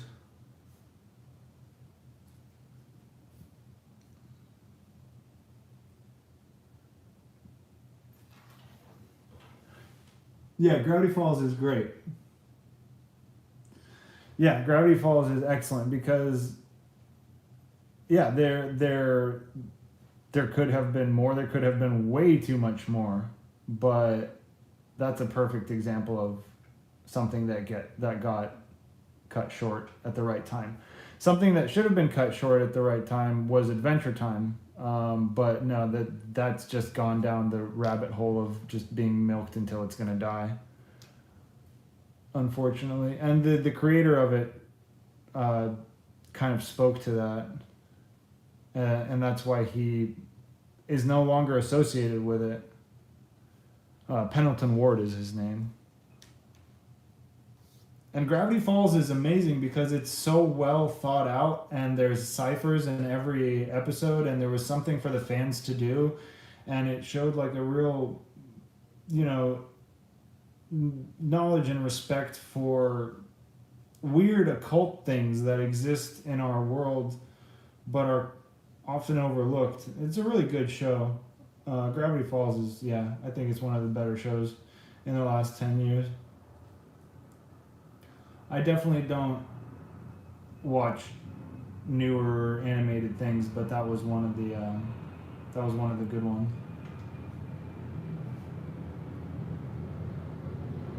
Yeah, I used to watch Bob's Burgers, and like the first season of Bob's Burgers is decent, and some of the jokes are funny in the second, third, or whatever season, but it's just like I don't even know what season it's on now. It's basically like a new kind of Family Guy where it just, you watch the episode and you know exactly what's going to happen because you've seen this episode a million times in other shows.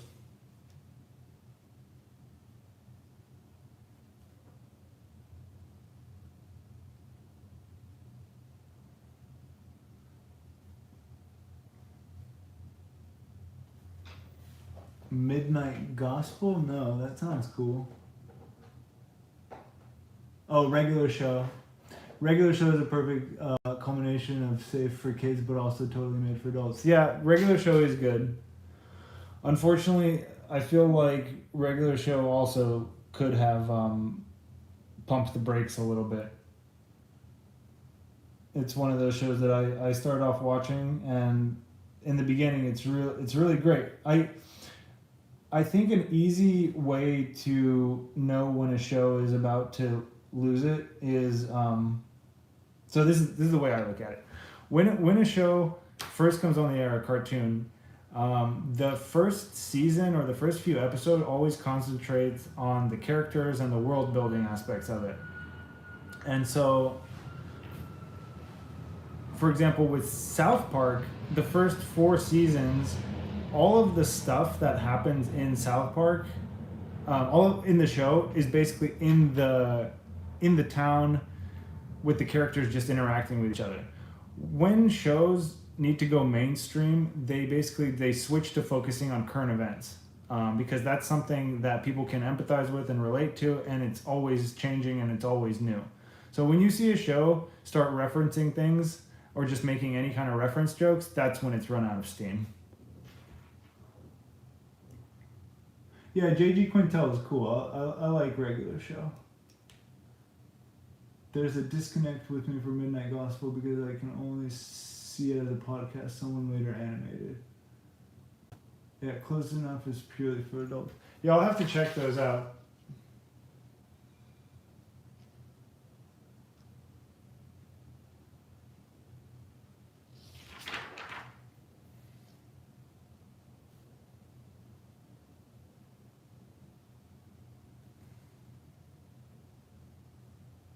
Yeah, sorry. I'm not against new animated things. Not against anything really. I'm always very apprehensive.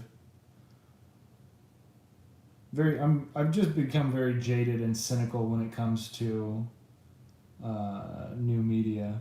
It's just there's so much of it, and it's just being churned out for God knows what reason.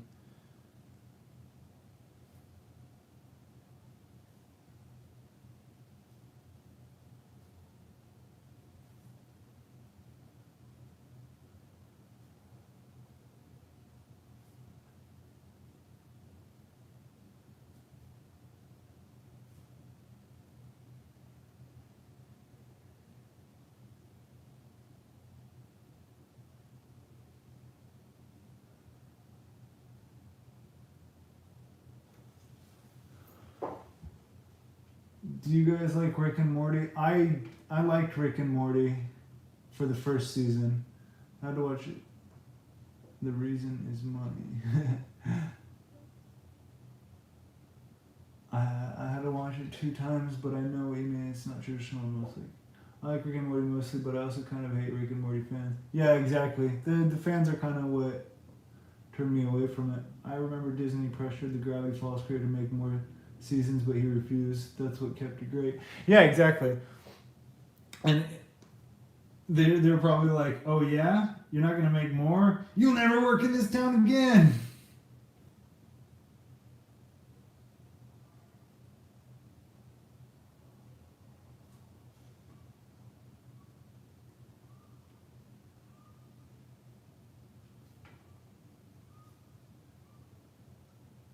Damn, standing up to Disney, that's damn.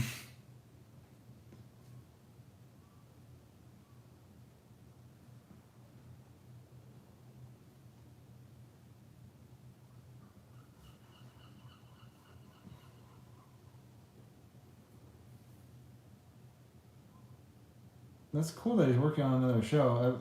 The intricacy of Gravity Falls always made me wonder, like, how long was that in development, or did that person did he just like was he thinking about that like his whole life, waiting to make that show? Because it's really in depth. There's so much stuff going on in that show.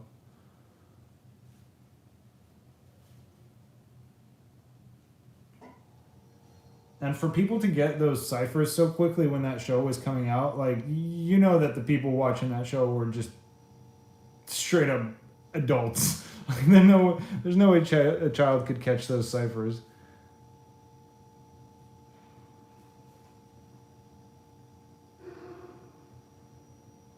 There were Rick and Morty references in Gravity Falls. I didn't realize that they came out around the same time. It's called the Owl House. Owl House. Owl House. Yeah, I mean, maybe those creators just know each other. And it's just like a shout out.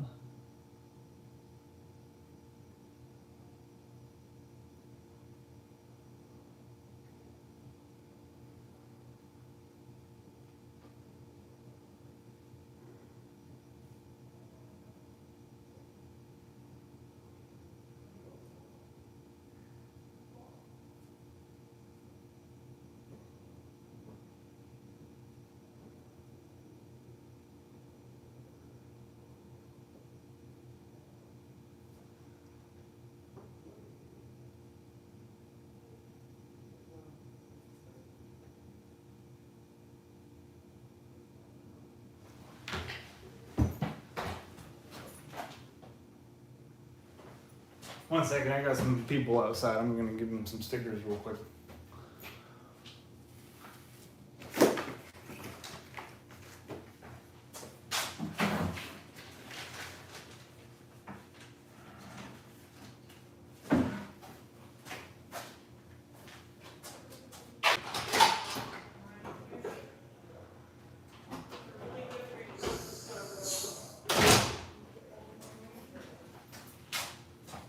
I was too slow.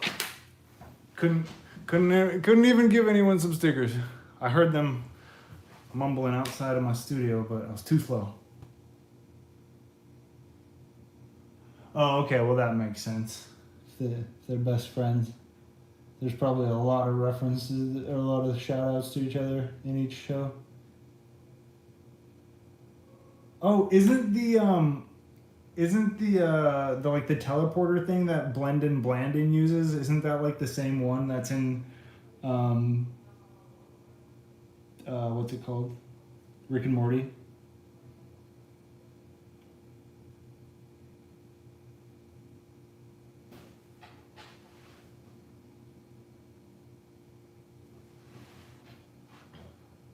At least I think that's the character's name. That bald guy.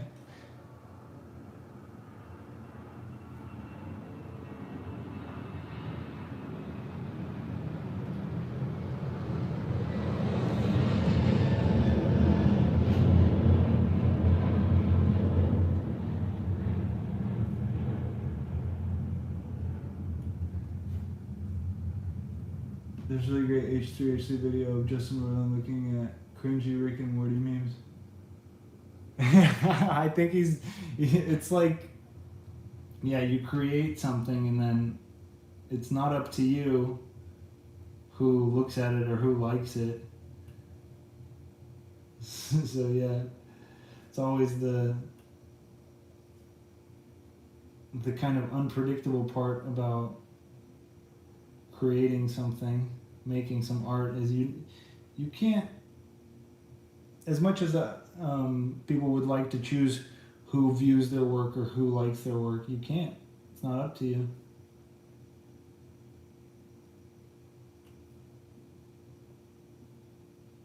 I just happen to be lucky that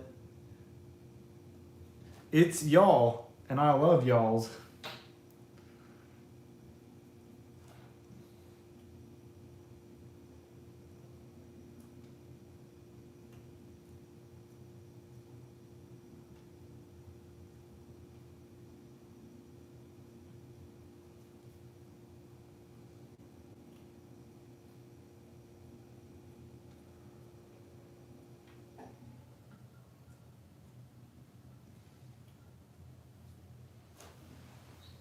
Beaver Sloth artist question for you. When you see people using your art as their profile pics online, how does that make you feel? I love it.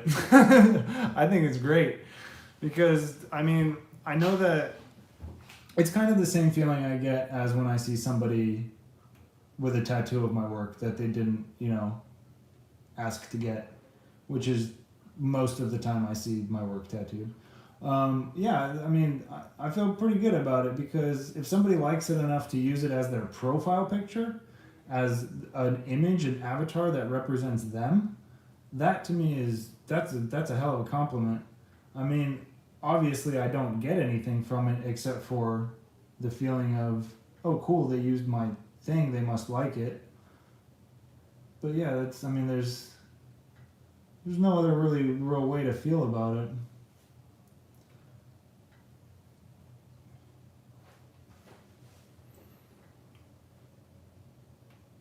Gravity Falls Crater was also on H3. H3 said he was hoping his show gravitates more towards adults. Yeah, I think it definitely does, because the themes which he brings up in the cartoon are not necessarily child friendly or religion friendly.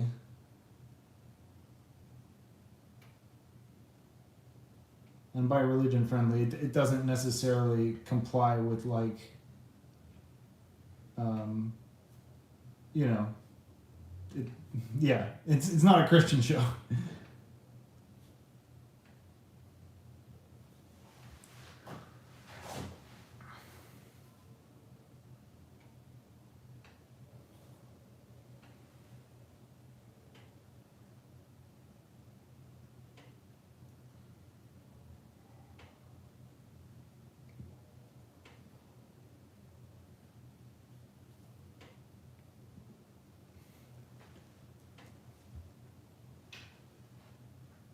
Cool, because they use your less important than you think on Facebook for a long time. Yeah, man, all about it. I mean, Honestly, it's some, like, that's probably the most often I see my work, besides it being plagiarized, is on people's avatars, and it's like, you know what? Thank you for using it as an avatar. Why not?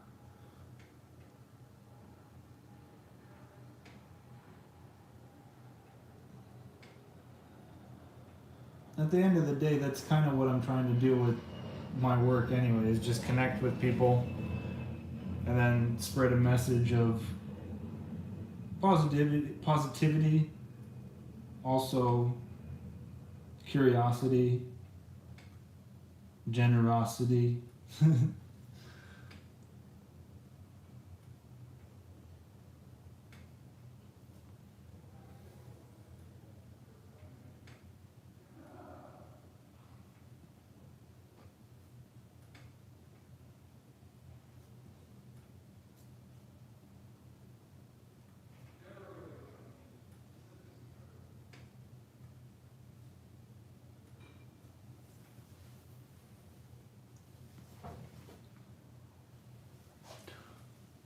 oh, dude, I had so many of your art and profiles to share. Yo, don't worry. Thank you. I love that. Speaking of religion friendly, I had to explain my 100% black craft hat today to my therapist. Oh yeah, the 666. Yeah. What is there to explain?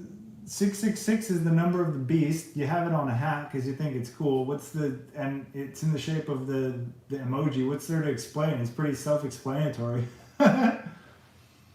Once I was skipping class and I tried to draw one of your drawings instead. It was the nothing hurts when I'm asleep one. Oh, thank you.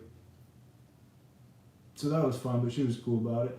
Yeah, well, I mean, how could you not be cool about it? It's a cool hat. Because your art is so great. To be honest, I think about that. I pose this question to myself quite often, like, what is art? Is what I create, is it art really? And my answer to myself is always no. What I create is not art. I don't. This currently right here, this drawing, I don't think this is art. This is a rendition of somebody else's creative endeavors. I mean, even in name, they call it fan art.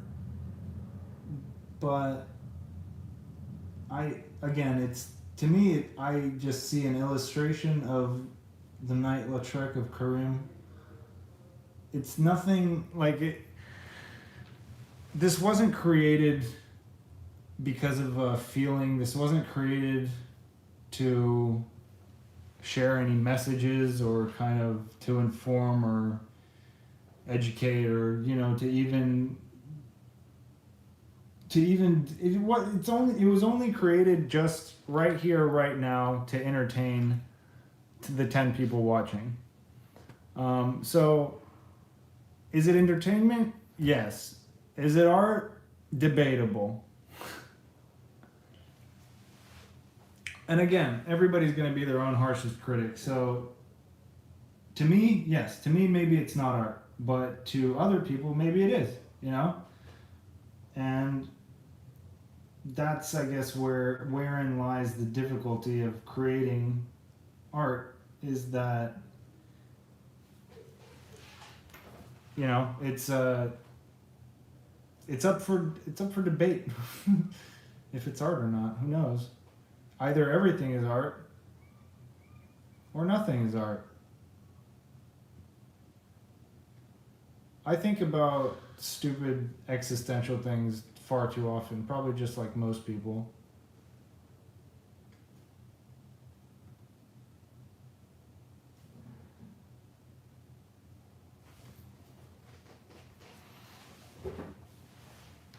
Let's see. Yeah, man, I don't draw much anymore, but watching these streams and following these made me go back to try and draw a little. Didn't realize how much I miss drawing. Yeah, I mean, that's awesome. I hope that these drawing sessions are as inspiring to me as they are for you guys and gals, because I just seeing myself draw these things and getting better every day makes me happier. So if it can inspire others to, you know, get their fingers drawn, then hell, that's awesome. That's kind of exactly what I want my work to do.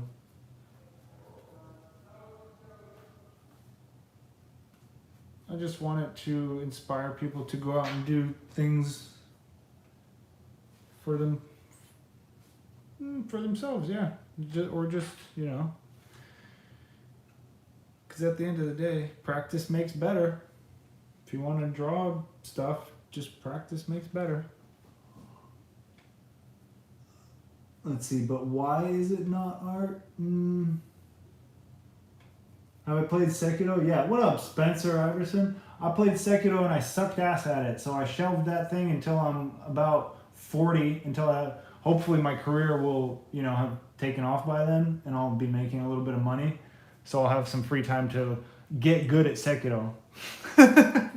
I bought the game guide, it's still wrapped in plastic.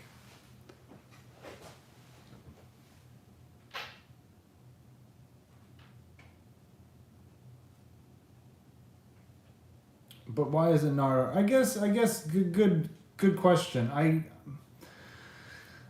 Because to me it's not, because in my head I guess I'm not an artist. I'm just a guy, and I guess for that to change,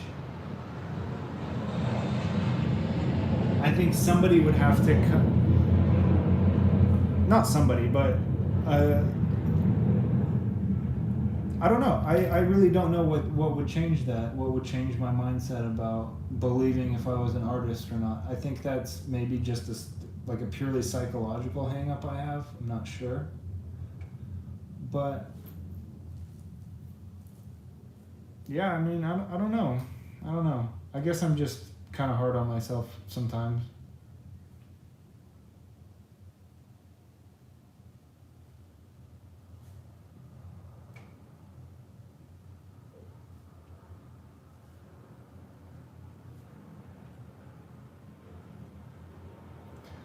The thing that I've noticed about these drawings that I do very much enjoy is the when I'm done with it and I come back and I look at it later, I've noticed that there's actually quite a good balance to the image. Like, I noticed that my eye kind of just keeps going around and around and just looking at all the different things. Like, I don't really focus on just like one area. And I think that is more of a testament to even shading than anything else. Like right now, the thing that sticks out the most about this image is this. right here. Your eye goes to this black square and to this handle here. And there's not a lot I can do about that. I shaded it in a little bit too harshly. But there's enough going on in the image elsewhere to make your eye kind of, you know, start looking around again.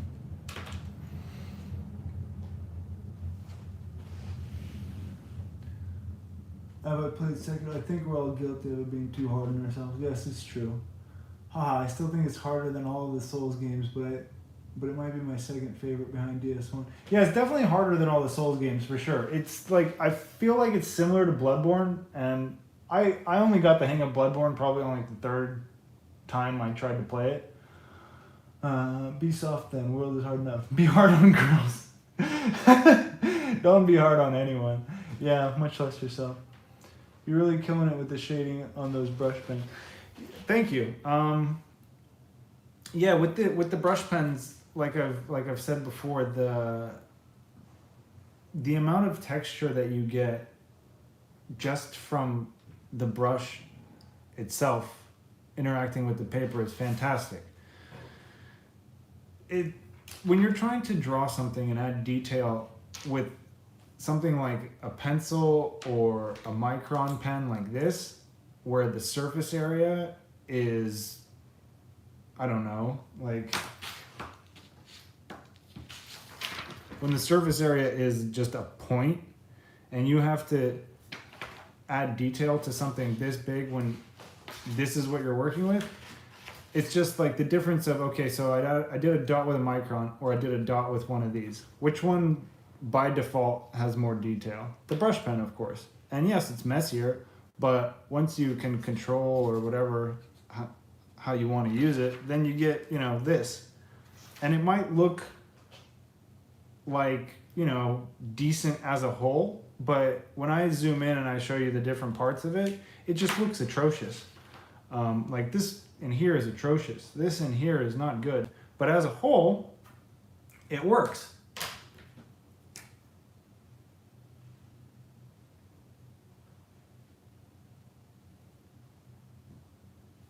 And if it works as a whole, I can put this in the hole and then bury it. Me, Bebo Sloth is my favorite artist. Bebo Sloth, I'm not an artist. Oh, your eyes move to the sides of your mouth. I'd like to see that. It's like listening to Michael Jordan try and explain to you how he's not a basketball player. I think you just broke my brain. Did you? I know it wasn't intentional, but if you just compared me to Michael Jordan. That's the coolest shit. Oh man, thank you for that. That made my day.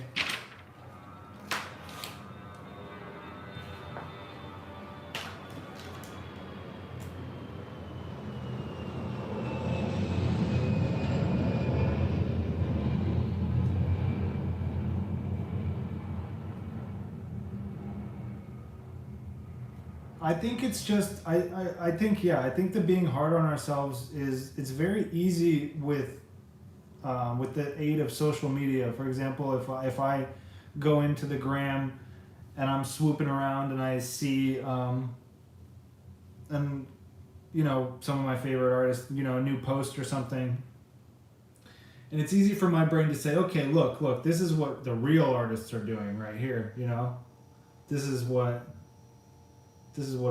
like, in my mind, be like, okay, these guys, they're these guys and gals, they're really killing it, hitting it out of the park. And I think it has to do with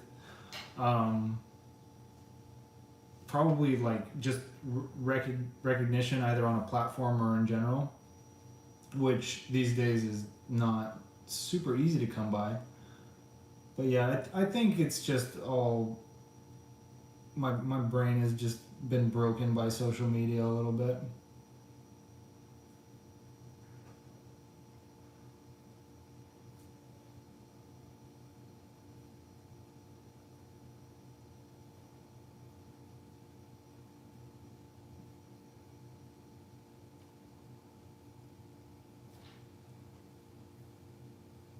Okay, so this is looking pretty good. Pretty happy with this one.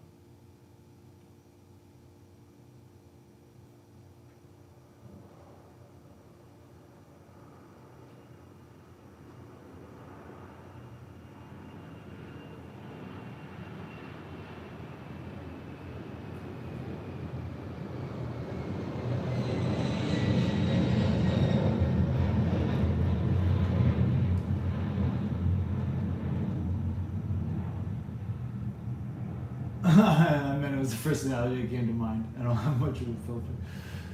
Comparison is the death of joy. True. Man, that detailing though. Yeah, I know what you mean. I love skating and I'm okay at it, but it still feels weird calling myself a skater after seeing what other skaters are doing. Yeah, for sure. I've never been a skater. I have rode a skateboard before, but I was never a skater. Yeah, it's just what socials does. It's true.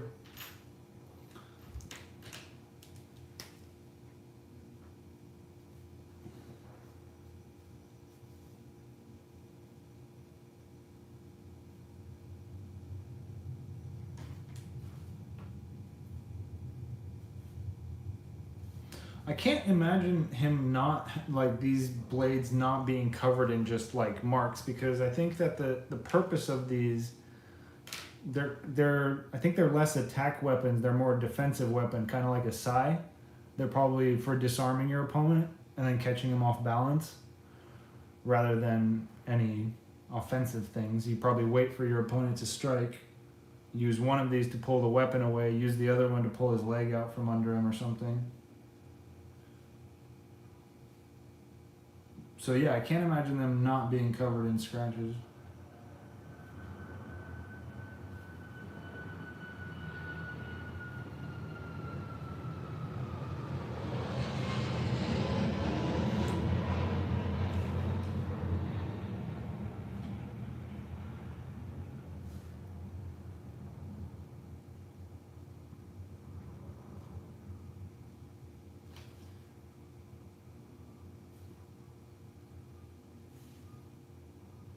Sorry this is taking so long. Just trying to trace this gosh darn line.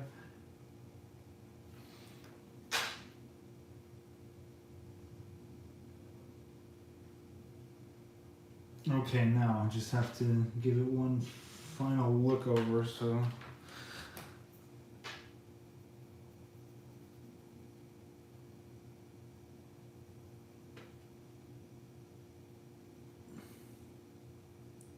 I want to color in his little skirt a little more, just so it kind of stands out from the brickwork a bit.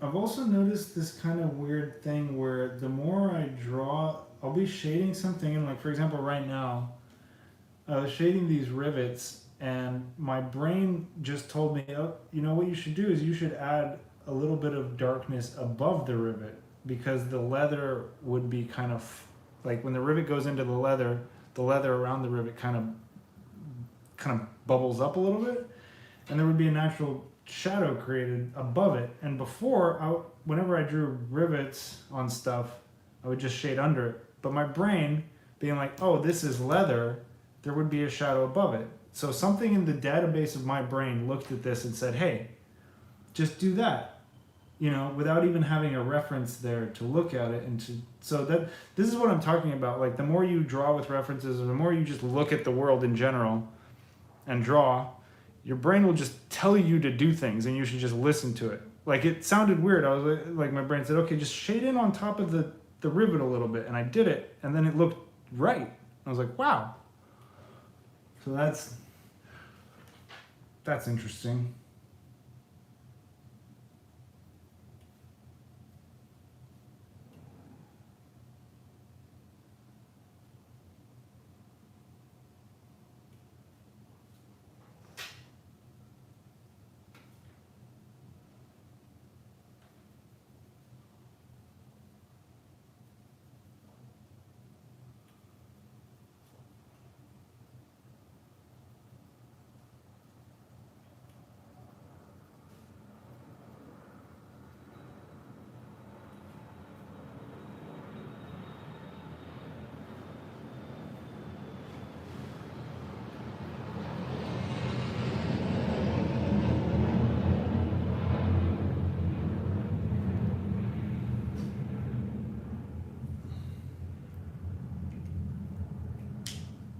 Oh no, I didn't leave a place to sign it.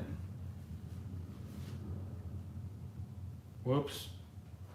I'll just sign it down here.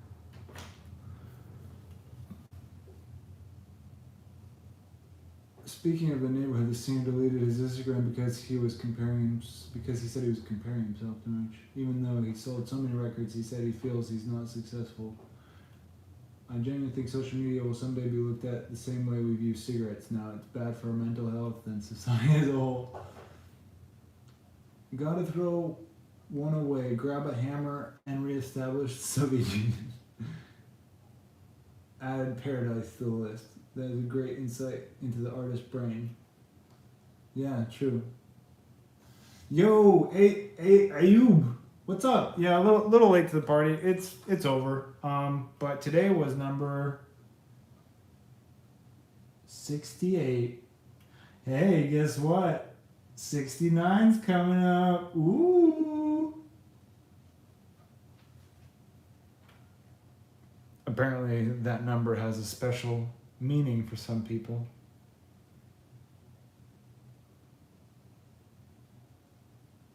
Wait, what's the date? It's the 4th.